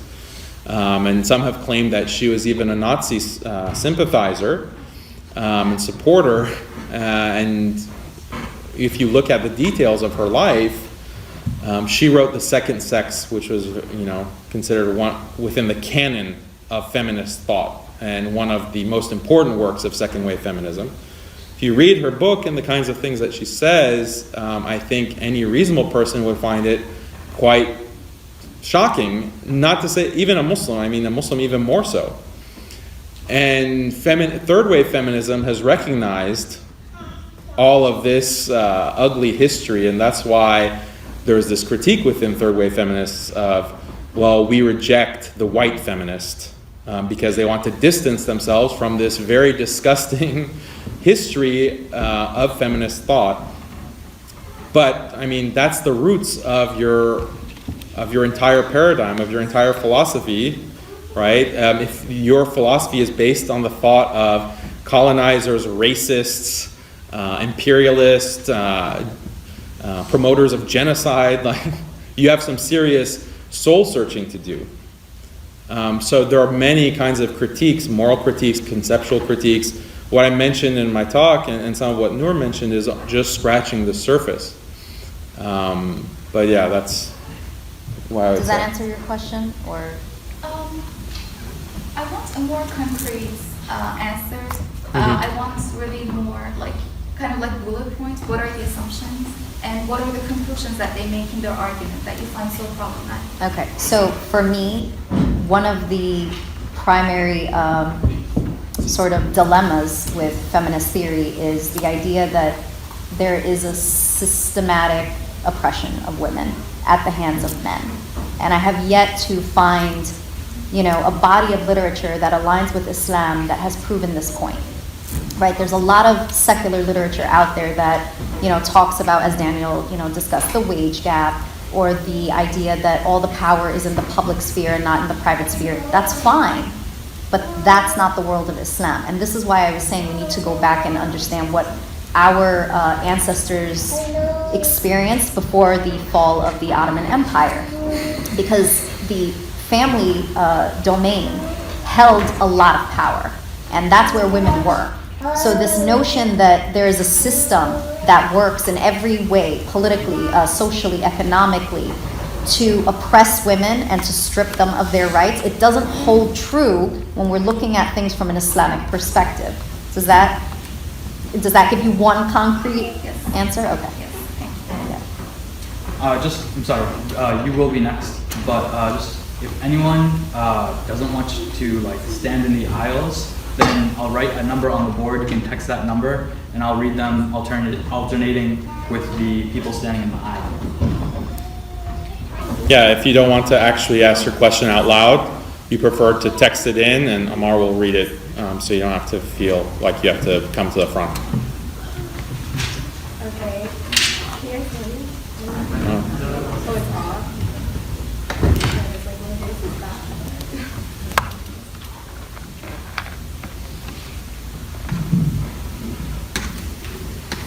Okay, so I have quite a few things to say. So it's just starting with the fact that, with what you just said, that a lot of feminists say oh, that's not a real feminist, that's not what actually feminists believe. You find that in literally every organization or group or whatever. Obviously there's Muslims out there that people who say they're Muslims that do terrible, terrible things, and then here we are in the West or in Muslim countries saying, well, those are not real Muslims, they're saying they're Muslims, but they're really committing terrorist acts and things like that, you know what I mean? So you're making that point that it's invalid because we do the same thing as Muslims, do you know what I mean? But you can respond to that because I have other things to say. Okay, I can respond to it. Yeah, I can respond to it. I think that we can say who is a representative of any tradition. When it comes to Islam, there are very clear, objective, agreed upon standards within Islamic theology as to who is or who is not a Muslim. And I don't think that this is problematic. I know that there are postmodernists, intersectionalists today who will say, oh, whoever claims to be a Muslim, no matter what they believe, we should take their claim at face value as long as they identify. This is identity politics, right? No, there's actually objective criteria for who is or is not a Muslim, and the body of scholarship, traditional scholarship for 1400 years has attested to that. And what I'll say in addition is that we don't accept that kind of subjectivism when it comes to any other discipline. For example, we're at Harvard Medical School. If someone comes up off the street and says, I'm a doctor, I'm a neurologist, and I'm going to teach you about neurology, no one would accept that, okay, just on the basis of the claim to identify as a neurologist, right? There are certain criteria. Have you studied the right things? Have you accepted the right positions? That would determine who fits within the group, within that category of trained doctor versus those who are not. Same thing in the sciences, okay? Who can say who a physicist is? Is there such a thing as a physicist? Or is it like just wide open, a subjective label that anyone can claim for himself? No, there are objective criteria. You have to go through, learning. You have to get a degree. If you want to teach, you have to get a PhD. So we accept that. And even morally, this is a critique that's often made. Who can say what is or is not Islamic, right? This is something that I'm often criticized as, oh, you're speaking on behalf of Islam. Who gave you the right? How dare you? But, when we look at other categories, like, for example, what countries in the world are true democracies, right? North Korea claims to be a true democracy. Does anyone accept that claim? Do political scientists accept that claim? Do liberal secularists accept that claim? No, they reject it. They say that there's objective criteria for what counts as a true democracy. We can know what a true democracy is. So when it comes to these modern, liberal, secular categories, they're objective and they have criteria, and all educated, reasonable, rational people can identify them. But when it comes to religion, in particular Islam, then no, that's up for grabs. Whoever claims to be Muslim, then we should just accept their claim at face value. So you can see that there's a contradiction in that line of thinking. For sure, but in Islam, it's not required to go to university and study Islamic things. You know what I mean? Someone can be Muslim and know one surah and pray with that one surah. Can you be Muslim and not believe in God? No, obviously you have to believe in God, but what I'm saying is, as if the point you're making, you're moving away from the statement I had made earlier, because you're implying that being a feminist is you have to have all these you don't. I'm sorry, there's just so many things that I'm Sure, take your time. Obviously I'm very firm in my beliefs. You guys did have more time to present and think about what you were gonna say. But from the point that I just made, I feel like you've moved away from it and made points that were not relevant, in the sense that someone can say I am Muslim and commit terrible acts, and us Muslims, and I'm so sorry. You don't need to know that much about Islam to be a Muslim, and us as Muslims, we can't tell someone else that you're not Muslim. Does that make sense? In Islam, we can't say you're not a Muslim, and I don't know, I'm sorry, sorry, I'm just getting flustered at this point. Moving away on another point today. If you don't mind, just because you asked one question, if you're asking a new question, I'd like to just take one from the text audience. For sure. Okay. I've got it. This question is for Noor. How do you understand and interpret the verse الرجال قوامون على النساء?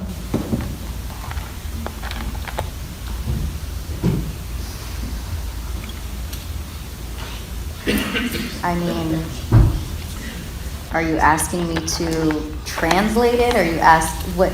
Can they elaborate on the question? The question was texted. How do you understand and interpret the verse? You can translate it for the audience, but every translation is also an interpretation. Right.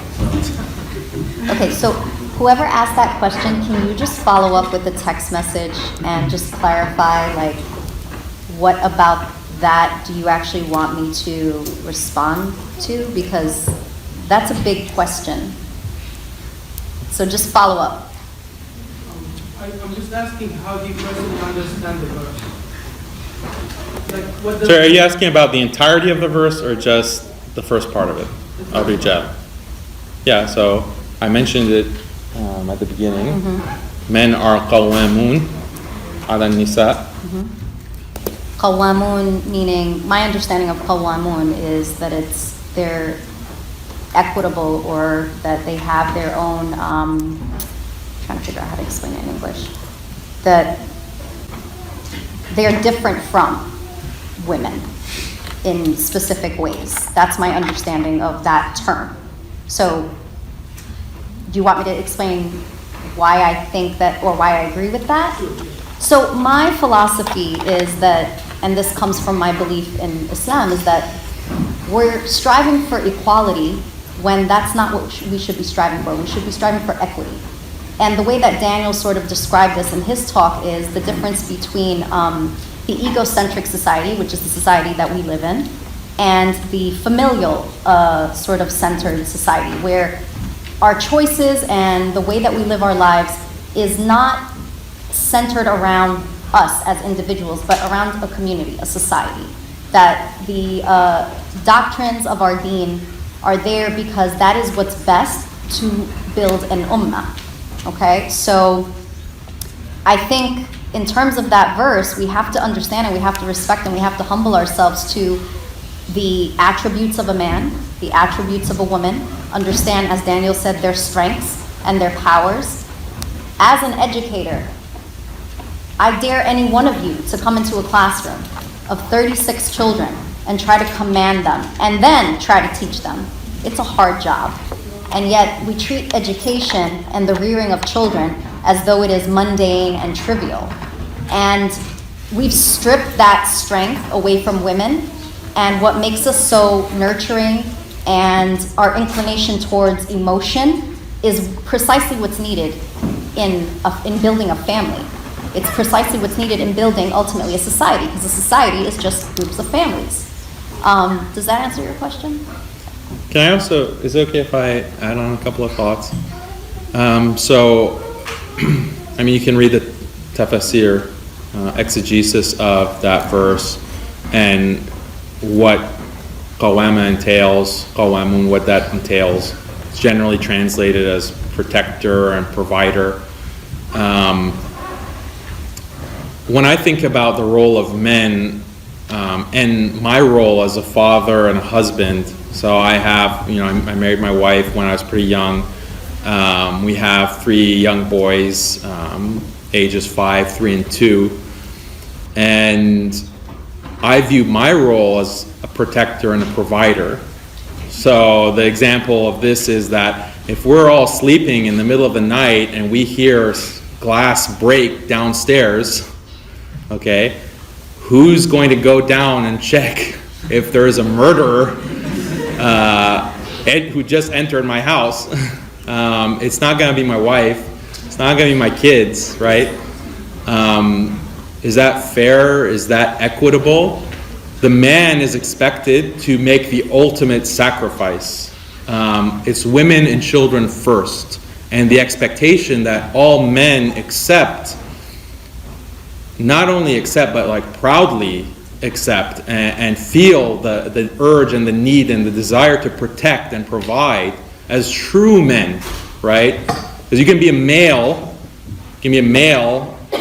but there's a difference between just being a male, having like the anatomy of a male, and being a man, right? And there's definitely this sense of chivalry in Islamic ethics that men are the protectors and the providers, being a generous provider. And there are so many narrations, prophetic narrations of this, and the wives of the Prophet, peace be upon him, speaking about what an amazing protector and provider he was. You know, the epitome of manhood, right? And this is what we should aspire to. Unfortunately, if you take that for what it is, it's certainly not equitable. Okay, it would be a shame. It would be, a travesty if women put their lives on the line to protect men, right? I think anyone of sound fitra, like sound internal state, would just cringe at the thought that a man has to be protected by, or a woman has to put her life on the line in the face of danger to protect a man, okay? But I don't know how feminists feel about that, if they want to comment. But yeah, I think it's very clear Islamically, and just the role of a man as protector and provider, I think any reasonable person can accept and see that, and Islamic law and ethics positions man in that role, and it's just a question of, do we accept it? Just to quickly follow up on that, having been married, and also lately I've just been reading up a lot about the fall of the caliphate, and we can argue theoretically that when it comes to decision making or final executive decision making, that we can come together as a body of people and collectively decide what's going to happen. But in practice, that causes a lot of problems, and this is why you ultimately need one person to make the final call, right? Yes, you have your advisors. Yes, you have a group of people that you converse with, and mentors who may advise you, but ultimately someone has to make the final call and make the decision. And so that verse reminds me of that idea. If we take it just in terms of a marriage or, a family unit, I would hope that any husband is obviously keeping his wife in tune with what's going on, and she's doing the same thing, and they're having conversations, they're working, as a team, but ultimately one person has to make the final decision. If we're thinking about this in terms of an Islamic worldview, and by that I mean a society that, operates under the Sharia, there is a Khalifa that is, sort of overseeing society, then those tough decisions are tough decisions. Why put a woman on the line, as Daniel just, finished discussing?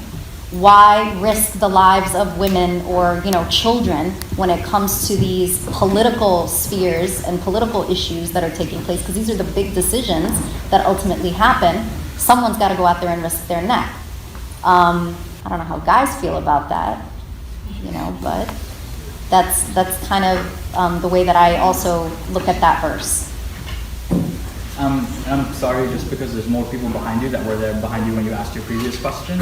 If you could, just for sake of fairness, maybe we'll rotate so everyone. All right. First of all, I'll let you go. Okay. I just have a couple of comments, and one is, I think one of the first things that Daniel said is that, saying that only women can speak on feminism is like saying that only communists can speak on communism, and I think that's inherently flawed, because being a communist, as a political ideology, that's not, you're not born into being communist. You can't just, you're not stuck in being communist, that's a political ideology that you believe in, whereas being a woman is something that you're born into, being a man is something that you're born into, and it's not an experience that a man could truly understand. Another thing is... Can I respond to that? Or? Absolutely. Yeah, so you said that you're not stuck being a communist, but you're also not stuck being a feminist, right? But I am stuck being a woman. Yeah, so there are men who are feminists too. Mm-hmm. So they can speak on the behalf of feminism, I assume. No, I don't think so. So men can't? You can't have like a male gender studies professor? You can have those beliefs, but you really can't speak on those beliefs or how they experience it. So, okay, so they can't really speak. The male gender studies professor or... Well, men are allies, they're not feminists. There we go. So men can't be feminists? They're allies. Okay, allies. So then what will you say about the argument that I presented that feminists... And gender studies professors report on feminists and teachers of feminists. Professors don't talk about their own opinions, they talk about readings and studies and things like that. So can I ask a follow-up question to that? As a woman, right, to use that qualifier, Yeah, if I disagree with your view of what it means to be a woman, what the female experience is, what does that then mean in terms of an argument? Well, just to say that you were talking about identity politics and how it sort of, when you start something by saying I am a woman and this and that, but that is how you started your speech by saying that, I am a Muslim woman, I never hijab, and I can regrade to Islam. And that's why you should take my argument seriously. No, I shared that really to talk about where I'm coming from as a non-scholar. Because usually when you come to talks like this, you're talking about, people who've done research, and that research has been backed by Western authority. So as an intelligent audience, you have a right to know, well, who is this person who's sitting here who's about to share something about herself? So I shared something about myself. But again, it's an ad hominem fallacy to say that because of someone's subset of an identity, male, sexuality, religion, political, influence, that they can't discuss a particular topic. If I were to take any one of Daniel's pieces, make it anonymous, or put my name on it, feminists would still have an issue with it, but I wouldn't get attacked because I would be considered a man. I'd get attacked because I'm complacent, because I'm brainwashed. You've internalized patriarchy. And I've internalized patriarchy. There's enough room for men to defend themselves in this world. They do not need anyone. I'm not defending men. I'm defending Islam. That's what you've been doing. I'm defending Islam. All right. And Well, really, that's what it comes down to. I'm defending my Before faith. this goes off topic, and to keep the order of the House, if this comment is done being addressed with by the speakers, because I know you had a second comment, correct? I mean, there's also, let me just make one more point and then we can get to the second part of your comment. I mean, look at the logic here. Only if you've had a certain set of experiences or you're born a certain way, you can comment.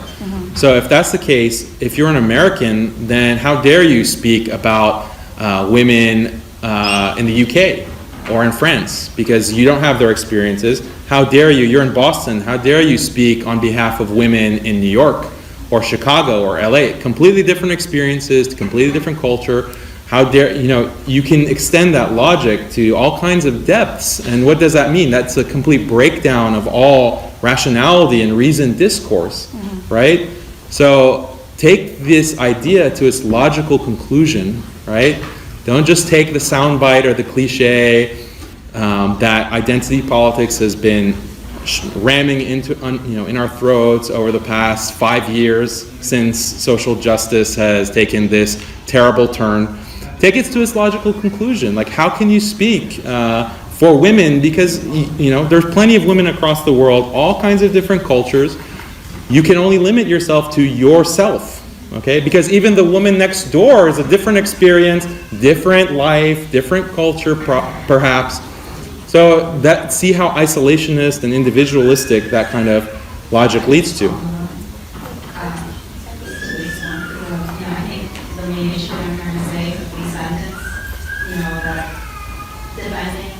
And being able to speak on feminism by saying that, people who aren't communists and speak on communism, should probably be omitted from your future lectures because it's just really all sorts of. All right, thanks for the suggestion.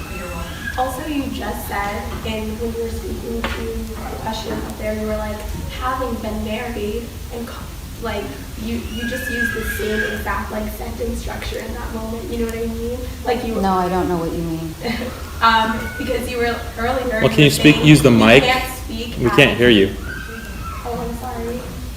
Earlier you were saying, like, you can't say, like, well, I mean, you can't say, you were saying that in arguments, saying as a woman and as a, like, whatever, has been, like, included in our debates and is valid now. But you had just said, like, having been married. What was the context of that? So yeah, so let's take No, an but example. I understood the context, but you just said the same thing. But it's not the same thing. But Because in his question, he's asking me to interpret something. And I'm saying from my limited perspective, as someone who's been married, I'm not using that as a way to say anyone who hasn't been married therefore can't speak to this issue. I'm saying I'm coming in from a limited perspective. I'm acknowledging a limited perspective. There's a difference there. The example or the concept that I was sharing when I was giving the talk is when we use those qualifiers in terms of identity politics, the motivation there is to exclude certain people from being able to talk about that topic. That wasn't the way that I used my motivation statement. is also to give a context of, like, as a Black woman, if there's a context that comes along with that, and experiences that I have, that you, as like an Arab woman, won't necessarily understand, and you have experiences that I won't understand that are, so it's like a valid thing to make it. It's totally valid, but what I'm saying is when we're looking at this as a framework, right? Of course we all have subjective experiences, and of course we all share experiences depending on race, ethnicity, gender, etc. It's not that you can't use those terms, but we have to understand that within our political and social discourse, and in terms of our ummah itself, we've hijacked that language that was once valid to express an individual's subjective point of view. We now use it as a way to cast authority over an entire debate. And that's a fallacy. That's incoherent. It doesn't stand on its own 2 feet. It's an emotional reaction. It's a cop-out. It's a way of saying, therefore, anything I say after this, I'm the authority on this. But you haven't proven that you're the authority on it. Just because you identify of a certain subset identity, that now means that you're the authoritarian for that. So I can't speak on behalf of all Arab women, can't speak on behalf of all Muslim women, can't speak on behalf of all women. I can't. So if I'm going to make a broad statement or an argument that affects a large group of people, I have to be very careful in how I use that language, because I'm using subjective, individualistic terminology to make conclusions about an entire group of people. It doesn't work that way. That's what you're doing about feminists. All right, just to keep the order of the House moving along, we'll take one question from the text messages which are coming in, and then Zainab. What is the Islamic perspective on transsexuals and hermaphrodites and, oh no, I'm sorry. Nope, that's correct. What is the Islamic perspective on transsexuals and hermaphrodites? And in what ways is feminism's approach to these groups problematic? So this is it's a big topic. Can't really do it justice in a Q&A. I will just refer you to a very good book, or not book, but great article written by Mubin Vaid. And it was recently published in Muslim Matters, and he looks at the question of transgender and transsexuality in the context of Islamic thought, classically. And what he demonstrates is that there is a very nuanced, sophisticated discussion of gender and what's called mukhannathun, within the classical Islamic tradition. And this is a discussion that goes back even to the time of the Prophet, peace be upon him. And there are narrations of effeminate men who were Sahaba, and the different legal rulings that apply to them in that category. So there's a very sophisticated treatment of this issue. We need to reacquaint ourselves and not think that, oh, this is just a modern issue that Islam is ignorant of, that we have to create this kind of reformist theology to address. No, we have a very sophisticated and rich tradition that addresses these specific cases of what we would term today as gender non-conformant, quote unquote. So I highly recommend you read Brother Mubin Vaid's essay on this. It's very well written and cited, and he talks about the issue in depth. So that's on muslimmatters.org. Definitely check it out. Hold on 1 second, I have an announcement. And if you're going to ask a question, we have established an order to stand in line. And there's a lot of chatter that was told was coming from the audience. So if we could... Brother Daniel, just to point out something, you were answering a question about transgender individuals, but I think the question was about transsexual and hermaphrodite, meaning biological. Yes, that article addresses the distinction there.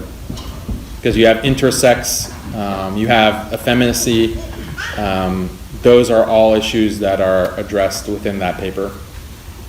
Yeah, and again, if you're going to be speaking, please do so out of the room. If you're going to leave the room, please do so respectfully.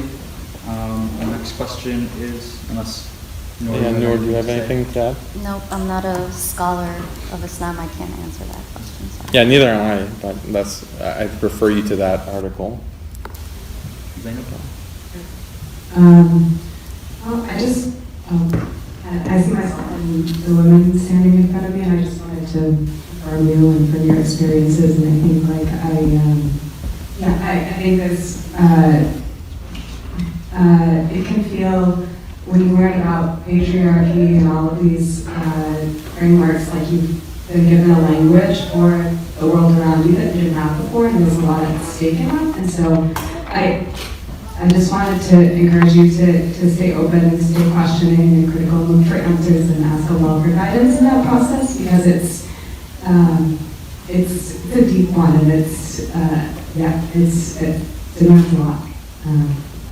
I also appreciate the perspectives brought forth, both about kind of the powerful alternative of family-based traditional social structures, and I think reevaluating debate in good faith, and sort of like our millennial discourse steeped in identity politics. And I think what I'm struggling with most about this discussion is, and maybe I'm not understanding, but what I'm understanding as the rejection of any systemic basis for the abuses that face women today, of which Islam can be corrective.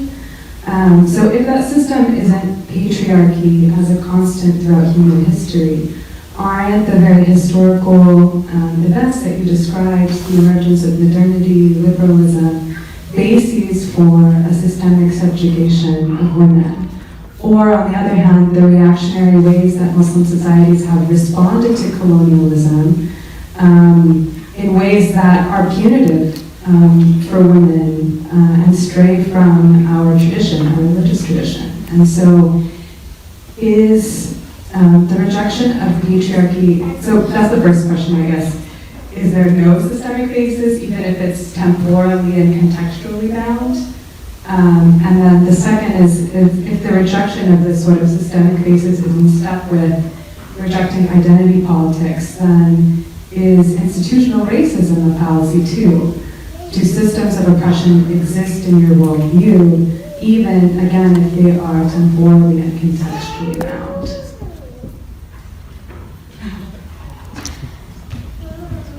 Great question, big question. A few things. One of the first things that I had mentioned is that to be critical of, the ideas that we've been talking about today is not to say that these injustices don't exist. Of course racism exists.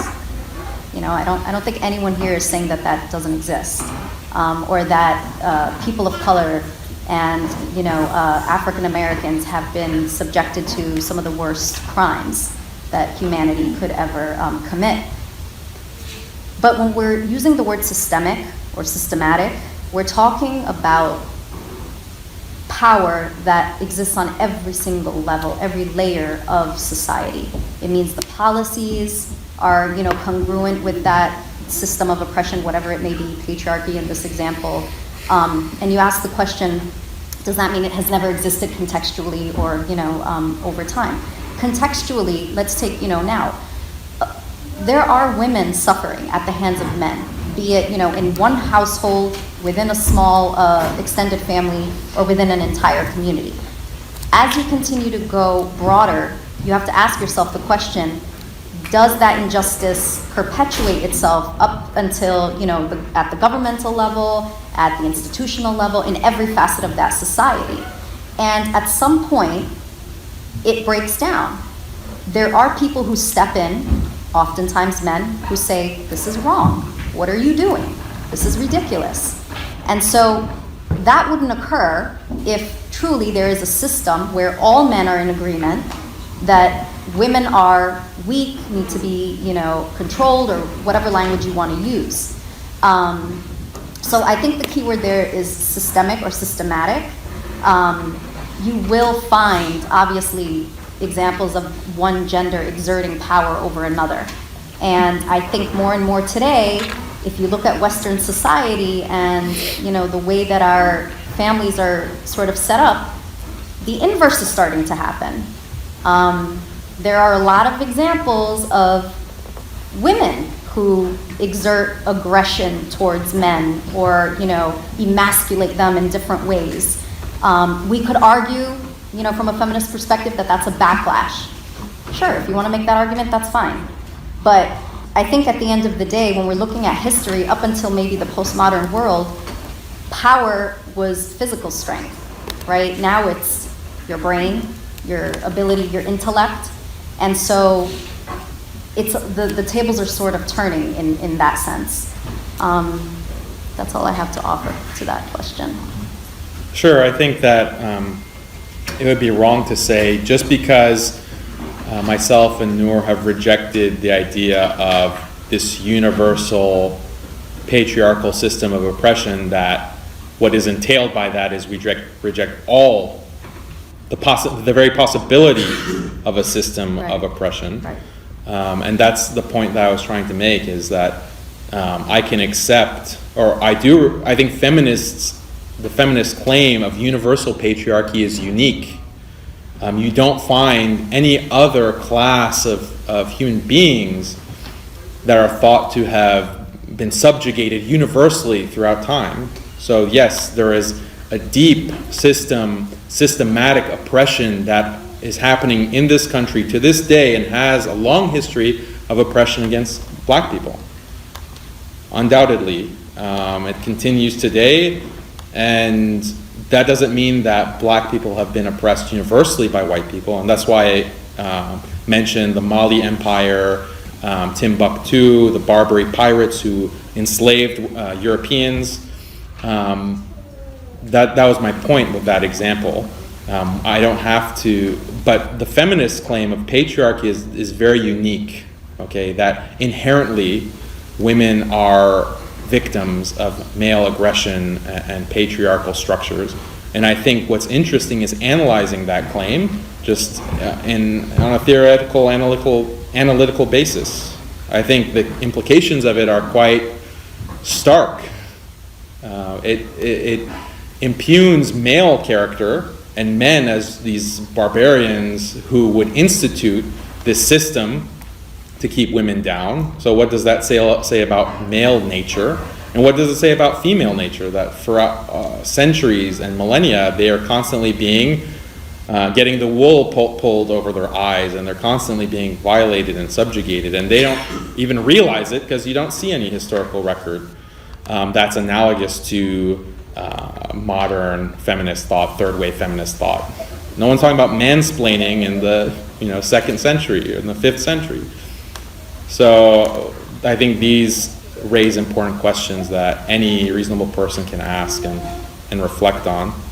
And I agree with Noor that we can point to cultural practices, we both referred to it, within Muslim societies. There are, practices that are systemic, where women are getting the short end of the stick, and I don't deny that. I think certain practices within the Arab world, the subcontinent, within Persia, Turkey, etc., definitely. Or even here in the West. Or in the West, yeah. Good point. Here in the West. But there are other instances of systematic oppression of men as well. And I can give you a lot of different examples, like when it comes to reproduction. Do men have the right to have children? Okay. It's not really a question that's asked because if you accept the idea that it's woman's body, woman's choice, she always has the right to decide to terminate a pregnancy, the unqualified right to terminate a pregnancy, then the implication of that is that men don't have a right to children. It's always a qualified right. They just have to find someone who for 9 months is willing to be pregnant and bear a child. But if at any point within the pregnancy the woman decides, my body, my right, and terminates the pregnancy, then that means the man doesn't have a right to children. So is that just? Like, is that equity that supposedly women's rights movement is striving for? And there are so many examples that you can easily analyze within our context where men are systematically having their rights denied. And I don't like to take on the label of a men's rights activist because it's so politicized. But you don't have to take that label to just use your brain and think about it for a minute. There's this great documentary called The Red Pill. It was made by a feminist filmmaker. She considered herself a feminist throughout her life, and she wanted to do a documentary on the men's rights movement, basically showing how irrational and immoral and vile they are. And to her surprise, and she documents her experience, by the end of it she realized, wow, they actually have a lot of good points. And I have to question my commitment to feminism in light of what they're saying. I think there's a lot to say or there's a lot interesting about that documentary, and I would highly recommend you watch it. I don't recommend, or I don't endorse everything that's in that documentary, but it's certainly food for thought. All right, we've got more questions coming in by text, and after this one, we'll go to Tosin on this side, and then we'll jump back. Both of you said that feminism is inherently invalid and unnecessary in the Islamic community because the Quran is perfect and Allah's message is perfect. And it most certainly is.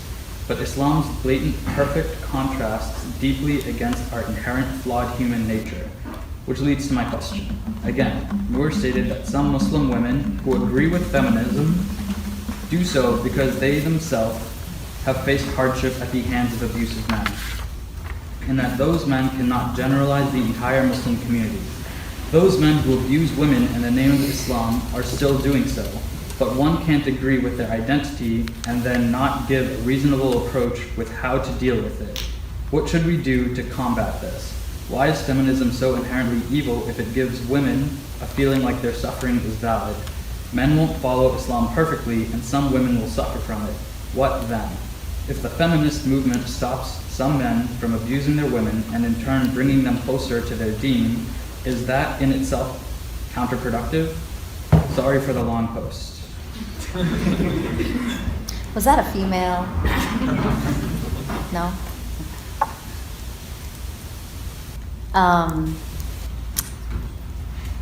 So the first question, if I remember, is what is the solution to human folly, despite the fact that our divine revelation is perfect? The solution is returning to Islam authentically. The era that we live in is a secular era. We are displaced individuals, and we have to understand that.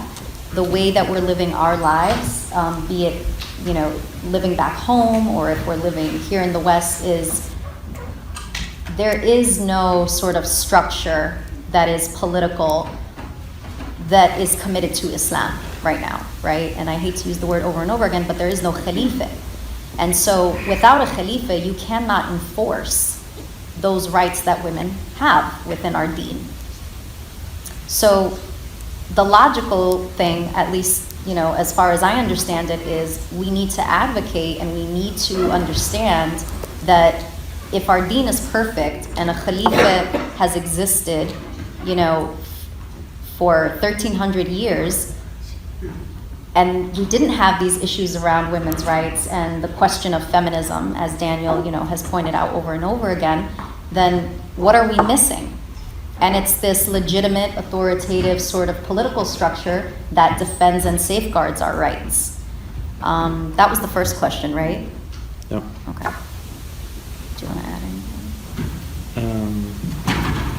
No, I completely agree. I think that I agree. Feminism validates a certain female perspective and seemingly addresses grievances and abuse, but I think that it's a false promise. It's a false promise of safety and protection within the fold of feminism. I think feminism offers false solutions. Certainly, I mean, that was the whole point of what I was discussing, but let me give you more explicit examples. I think that the problem with Muslims adopting feminist language is that if you imbibe that ideology to solve a specific problem, then you might solve the specific problem, but you're going to cause 10 more problems, right? And the analogy that I use often is that if the taking away of women's rights, the violation of women's rights, if that's a disease, then feminism is like, or as a cancer, feminism is like chemotherapy, right? It's going to destroy you. It's going to cause all kinds of problems for you. It will take care of the cancer, but it'll take you to the brink of death in order to do so. Whereas if we look to Islam, if we look at what the classical tradition has said, what our scholars have said, what the Prophet, peace be upon him, has said, what the Quran, what Allah in his book says, properly understood and interpreted, that's the organic cure. That's the wholesome cure. That's going to solve the problem in a way that is holistic and addresses us as human beings within the context of our families and this aspiration to a family-centric society that I've been discussing. So as far as feminism is concerned, don't treat the problem with chemotherapy and this chemical, nasty ideology. Look for the wholesome, holistic, organic solution. And this is what you see, like if you look at, I published a short article recently on the grave implications of feminist Islam. And you can read this on my website, muslimskeptic.com, where I show how very basic feminist premises about the culpability of the patriarchy in oppressing women, if you accept that premise, then it'll take you down a very clear path to ultimately rejecting Islam. Because yes, we all start from this place of wanting to make sure that women are not abused and mistreated and that women are getting their rights, okay? And at that point, when we recognize the problem, that's where we have to opt for Islamic solutions, to put it very simply. If we opt for feminist solutions, then we have to take these assumptions about the patriarchy, about intersectionality, about mansplaining, and so on and so forth. You start thinking in those terms and looking at the world in that, according to that worldview and that paradigm, then Islam starts looking very barbaric. Okay, the classical scholars, which our faith depends on, because they're the ones who have transmitted Islam. Like, no one has a direct connection to the Prophet, peace be upon him, and what he said. His words and the Quran itself had to be transmitted, right? And what's the path of transmission? It's coming from this body of scholars. So if they're morally culpable and they're, these vile, misogynist, patriarchal people, you're taking, if you're calling yourself a Muslim, your religion is coming from those people. Okay, so think about the implications of that. But it doesn't stop there. You start viewing the Sahaba, the Salaf, as vile and patriarchal, misogynistic. You start reading about their lives. You start reading about their personal lives. You start reading about the kinds of things that they said.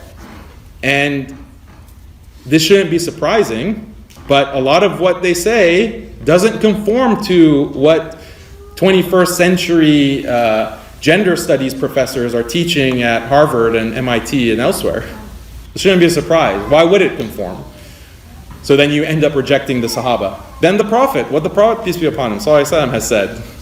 You read hadith, not just one, not just two, not just three, that will hit you right here, And I know because I considered myself a feminist, and I read these hadith, and they shocked me, and they offended me. And I had to do some soul searching. I had to think, okay, is this ideology of feminism correct, or is Islam correct? Because it can't be both, right? It can't be both, and you have to make a hard choice. And so what I did was research. Okay, I said, okay, feminism is making these claims that are putting the words of the Prophet, peace be upon him, and even the words of God in a bad light. Then okay, let me critically evaluate feminism, and that's what I did. And these are the kinds of conclusions that I'm sharing with you. But it doesn't stop there, because you can also look at the Quran. You can look at the words of God. God refers to himself as he. Okay, we know that Allah does not have a gender. Okay, nonetheless, he refers to himself using masculine pronouns in the Arabic language. Okay, doesn't this contradict feminist equity and equality? Of course it does. So, are you going to discard the words of God, your creator? Or maybe you should think seriously about what gender studies professors have said for the past 5 years. I think for me the choice is clear. And the fact that, all the prophets, all the Anbiya were men. There's some minority opinions that will say that there were, a couple of female prophets as well, but that's like a very rare minority opinion. But the majority opinion is that all the prophets were male.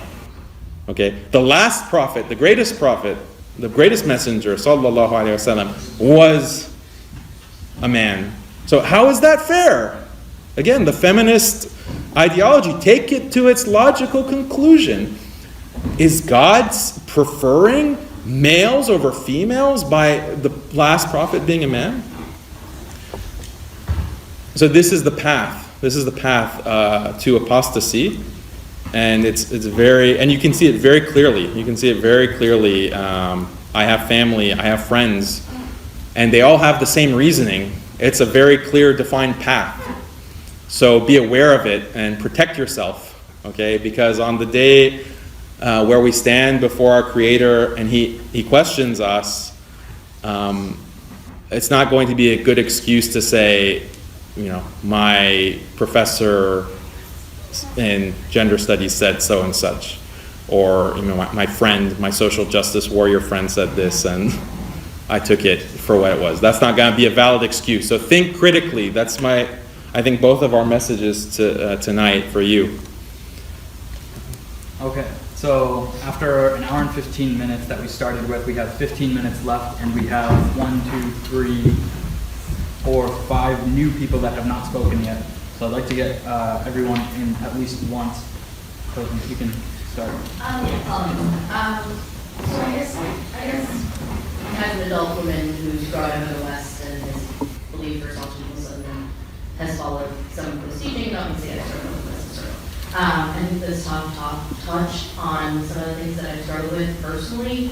And I think it's weird for me to say so, this kind but no, personally with the label of feminism, because feminism for me is always this Western feminism, and I've always believed in women's equity, which I think is 100% in line with Islamic values, and it's not the same necessarily, right?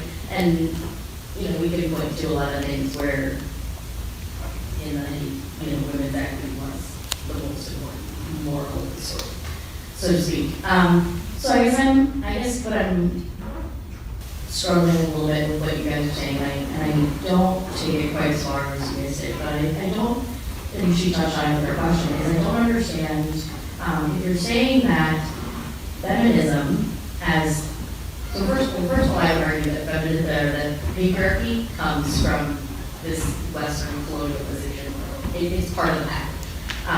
And I don't, it doesn't have to be this systemic thing, because, but in the same way that when people have used certain reasoning to subjugate other people, the reasoning, it follows they've used it to subjugate other own people, right? So it exists whether we call it patriarchy or consider it to be a systemic issue, or whether you consider it to for it to not have been there the whole of history, right? Like I would. So I guess my question is if feminism is this man-made theory, right? That's not the solution. Why isn't patriarchy a man-made problem? Do you know what I mean? Like your argument is that Islam is the answer, not feminism, right? But Islam is also the answer to defeating this idea of patriarchy that men are better than women, but it exists whether we like it or not, or call it that, right? The thing is there. So why do you disavow patriarchy in that way? So I guess my question is Before you answer, I'm gonna actually have to time you guys if you want to get through everybody. Is that okay? Yeah, Does that totally. make sense? Yeah, totally. And thank you for providing context there. The perspective that I'm speaking from is, and I tried to put this as a disclaimer at the beginning, but I guess I didn't do a very good job, is we're not looking at the West and the West's history. We're looking at the Muslim world and its history, right? And so in that sense, up until the turn of the 20th century, we've always had, a political system in place that ascribes itself to Islam and the Quran and the Hadith. It's hard to argue that there was a patriarchy during that time because we're operating under different terms. Now, from my understanding from what you're saying is that in terms of the West's experience or history, one could make that argument that patriarchy exists or existed. So my issue is that we already know that Islam brought women's equity to that part of the world when it came about, right? We already know that. There was drastic drops in, the infanticide of little girls and things like that. We already know that the problem was there, that women were considered lesser, and Islam solved it. So why do we not consider that that's an actual still problem? Oh, I see what you're saying. You know what I mean? Like, yeah. You don't have to call it that say, but it is. I mean, it was there before, and Islam fixed it. So. Yeah, I get what you're saying. Oh, that's, by the way, academically contested by feminists. Just to put that out there. What? That pre-Islamic Arab women were oppressed and that Islam gave them their rights. Look at Layla I'm Ahmad. not arguing whether or not that I'm a feminist or we should be a feminist or what feminist is as a whole. My question is about patriarchy because you specifically said that. Yeah. That's not a thing, right? I think someone else asked a similar question. And again, to me, it goes back to where is the body of convincing literature that proves if patriarchy exists, that means it's a system, right? In order for it to be a system, it permeates every level of society, every level, from the micro to the macro. I have yet to read anything that aligns with Islam that proves that in a cogent fashion and in a coherent fashion. But whether or not we consider... I'll give this one more minute. Sorry, yeah. Whether or not we consider all of what West calls patriarchy, right? Like, I'm not talking, about specifically... Yeah, and I agree. You can call it whatever you want to call it. But my point is, though, that, like, in our own Islamic history, right, we know certain things were faced by Islam. And those things were in existence during the Jahiliyyah time because people thought women were lesser, right? So if that, I mean, the proof, the stuff that you're saying, you've never read instances of this. It's in our own history, right? Maybe not all of the things that we're talking about. I mean, this is... When we say patriarchy, like wage gap or whatever you want to put some of those last things points on each side. Sorry, go ahead. Did you want to say something? If you have other points. Go for it. So this idea of Islam came and gave women their rights, it's true in some sense, but it's also a very modern interpretation of Muslims trying to put their history in a feminist light. So it's no surprise that if we take that narrative at face value and take it for granted, that it's going to justify feminism. Do you see the circle there? I'm not arguing for feminism. Okay, so patriarchy. So the idea of patriarchy comes from the No, I'm saying that they're two separate things that bounce off of each other. They Okay. don't have to explain. Okay, it seems like this I'll is going to just- take longer, and I know you guys Yeah, know we can each just other, talk so in we can move person. on. I'll just ask Can I that you give a three. suggestion? Can you hear everyone's question and have the speakers address it? That way everyone can speak? Or? I was going to ask them to actually ask all their questions at once. and then Okay, they yeah, can that's address exactly them. what I've been waiting here for a bit. Yeah, she's Oh, I did not aware. know that you actually had a question. Then can the four of you actually all ask your questions? I was here like first. You were there first. I wasn't. I Yeah, did not she know that wasn't you were there as a questioner. If you could pass the mic down, okay, and all four of you could ask your questions. Our hosts that have actually been very gracious and came in at the last moment need us out of the room by 10 as an agreement with the university. So 9 minutes. Fine, it's fine. I came here to very open-minded. I want to build on our commonalities. One thing you guys talked about a lot is the lack of, accountability in society, which is something I've noticed a profound amount of.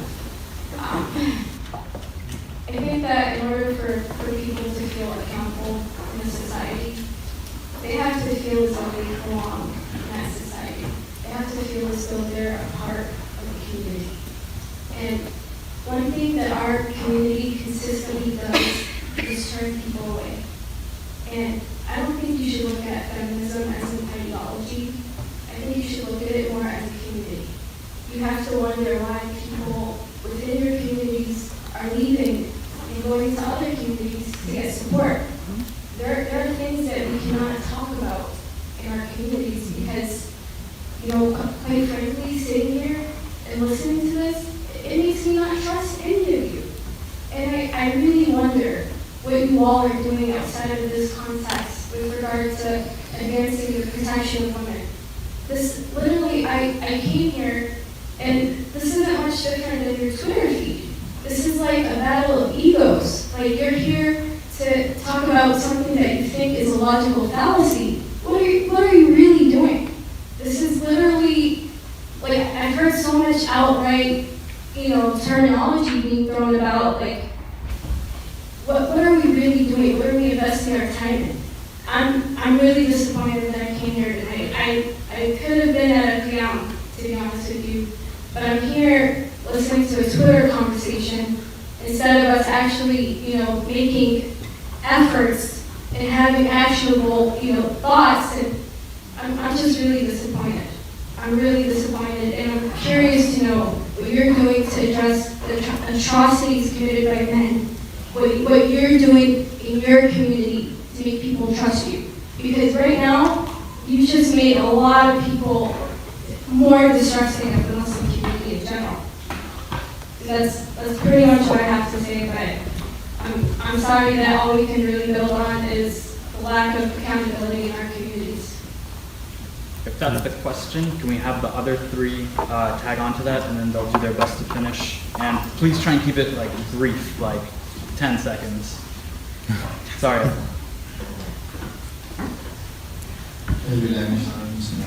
First of all, we'd like Nara for coming and talking in this. Question, bro. I need to make a comment, and we can talk about. I just want to make a comment because I think that just relates to the nature of the talk, and then we can talk about it later. So I think these topics, I'm just saying to myself with reflection. I think it's important to make reflection sometimes, not to just you said this, I did this, who said right, who said wrong. It's a good way to learn and reflect, I think. I think it's a really important topic, but also a very complicated topic. You mentioned nation state. It took me 2 years to understand what nation state is. I still don't think I have understood it properly. And probably it's going to take another 2 years to understand what family state is. And thanks for bringing it up. I'm definitely going to search and try to learn as I pursue my Islamic knowledge. So you brought a lot of important topics that probably takes several years to understand, even to be able to reason about, to actually kind of have that discussion. So just my reflection as individually is that, you may have not understood some things. I wasn't sure if I understood some things. Not to me it's wrong or not traditional. But I think that just should encourage us to try to learn more, ask more questions. Maybe that was your purpose. Like, I'm gonna just touch on all of your, things that. I'm gonna cut you out in 10 seconds. No, please. You know very well how hard we work to get this space. We don't want to impose on our hosts. Yeah, there so are two people, yeah, you're 2 women behind you. You're here. So I apologize. But just let me just get through my points. I think the rhetoric used is not easy to grasp, and I'm sure it has a reason because a lot of people in our reactionary society, we are used to having these like big talks where we talk about information in 2 hours and we want to resolve it all, and like we say, yeah, I understand. It's not going to happen. It has not happened to me for me. I had to sit and say, okay, I need to learn about these things. I need to go to scholars who have ijazah and sit with them, learn with them in small circles. So this is my suggestion. Go, please do that. Otherwise, if you're frustrated, it's possible you may have been frustrated for good or bad reason. And I think because these topics require so much chain of understanding, there are a lot of rational steps made that are really huge that just on their own require at least an hour of discussion. So that just makes me question, is it even fruitful to have a discussion in this way? It's just like my reflection. Okay, I'm not saying this shouldn't have been in this way or whatever. I'm just reflecting on it to say maybe we should all just take one part of it, talk about it 2 hours another day, and move on. And I think, but there is at least one responsibility I think you guys have, which is that you should really when we talk about these issues, we also need to present well. I talk about patriarchy and all of these things. There is a list of 30 books you need to read, and you need to do all of these research to understand. Otherwise, I can really feel people's frustration. This is just my. Efe, in the sake of fairness, other people were not allowed to speak more than one question. Can you please wrap up your point, or that was your last point? Because there are 2 people who have still not spoken a single point. These are one of the guys speaking was a question, so quality. Thank you. So I'm going to make this quick. So thank you very much for that talk. You talked about how one person ends up having to make the decision earlier. And first of all, this goes against the idea of equitable, I think, that you talked about. And in a familial level, this is a husband or a father, as you pointed out. And in a political level, this is the male politicians, and particularly in today's context, a leader like Donald Trump, who openly subjugates women under a sexual right. And in a professional level, this is our bosses, who are predominantly men, and where in some cases, women who achieve professional success are regarded as neglecting their domestic values, as desired by society. Whether or not that's true or not, that's sometimes how we see them. And in our educational level, our literatures are written by men, and sometimes purposefully. And which I think this addresses your whole rhetorical comment that, were women incompetent in history to voice their concerns, or your argument, Nora, that you said, where is the body of literature that states this claim? So that at every level, or at least let's say most levels, men are making their decisions. And I think this is exactly where mainstream feminism, at least in my understanding of feminism, the natural dialogue comes in. It's an outlet to give women a voice, an outlet to address their concerns, to voice their ethics. This is also one of the things I shared earlier. And so then, should this outlet be denied? I can see that we can turn to our Muslim communities and we can turn to other communities and support families, but for people who don't have these communities, who are not in an enriched environment or family stature, I feel like these are the outlets that they look for, and I think maybe the feminism as a label for its historical context is not a very good thing, but feminism as what it does as an outlet for women to voice their concerns, I think that is a valid point. So then should that be denied in Islamic context? All right, last one, and then really quick answer. Should I go? Yes, please. Okay, Assalamu alaikum. Jazakallah khair for coming to speak today. So I'll keep it very brief. First question is, so you mentioned about muscle power, and you said, men, they are obviously biologically different from women, and so it makes sense that, for example, they can do certain things that women can't. But feminism, at least the first wave, occurred after the Industrial Revolution. So mainstream feminism, as I understand it, is not totally concerned with muscle power, but more so with brain power. And I'm curious what you think about how the brain power of men and women differ and how feminism thinks of that. And then the second one, very brief, is you mentioned that women calling out like the patriarchy and calling out like the injustices and stuff was not really there in the past. But how do you justify that, given that the ratio of men to women scholars in the past has also been very imbalanced? Thank you. Good questions. It is 10:01. Pick and choose. And We respond to one. pick and choose if you want to do all very, very quickly, or give one. Due respect. You're on Facebook, both of you. I mean, Yeah. I think embedded in both of your questions, again, is, this question of denial of systemic power known as patriarchy for, all intents and purposes. So I'm not going to go into that because two people have already asked a similar question and I've responded. But I do want to answer, I'm sorry, your name? Zuqayla.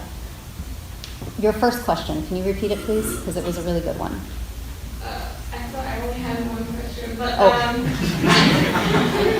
the outlet being denied, is that... Got it. So feminism as an outlet for women to rightly, voice their experiences, right? I have a question for you.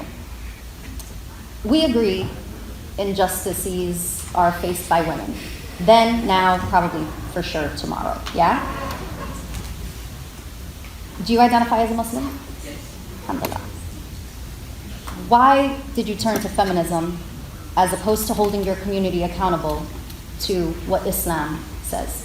Your community is messing up, doesn't have, the people that need to be there. Why aren't you exerting energy in fixing that versus turning to an ideology whose roots are inherently designed to overthrow your faith? So this is exactly what I was saying. Yeah. As to, I was not raised up in a very Islamic or that type of context.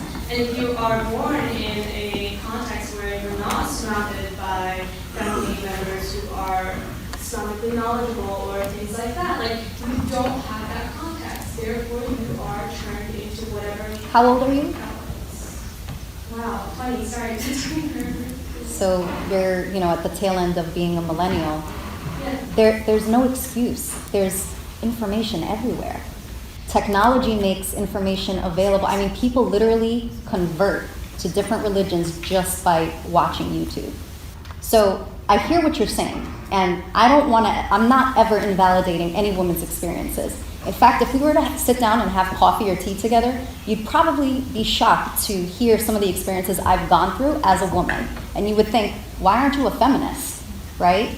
So not having exposure or access to certain resources in this day and age is an excuse, in my humble opinion, right? If you want truth, if you want answers, if you want justice, you go out and you get it.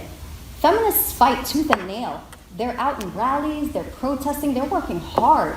So we as identifying Muslims can't scour the internet to find a community that is supportive? Doesn't make any sense.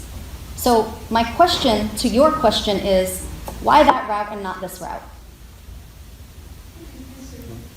And so I'll address Efe's point about, yes, the argument that I gave in my presentation, it required a lot of substantiation, and you can't really give substantiation in just 45 minutes or an hour.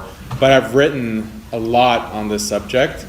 If you want to read more about my views on feminism and my critiques, go to my website, muslimskeptic.com. You can also follow my page, Facebook page and Twitter, my last name, Haqiqatju, and then also on muslimskeptic.com I have a reading list of certain books that I recommend on feminism. It's not enough, by the way. It's not enough.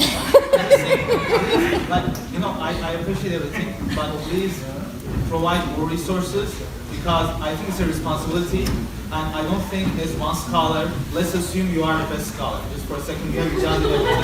That still does not mean everything you wrote is going to be enough. That's just my point. Because these are what I'm writing about doesn't require ijazat. I'm speaking as someone who has studied the Western tradition. Everything that I argue off of is based on established views, either daruri or ijma'. I'm not like trying to give fatwa, or I'm not doing my own ijtihad. Any Muslim can enjoin the good and forbid the evil, and that's a responsibility of all Muslims, and that's the capacity in which I write and I speak on. So, with all due respect, please go read, my work on this and see what references I have. I'm also teaching a class, winter intensive, inshallah, in December in Pennsylvania, or in New Jersey actually, and we have an entire unit dedicated to feminism and critiquing feminism. All right. Jazakallah khair. Thank you everybody for coming.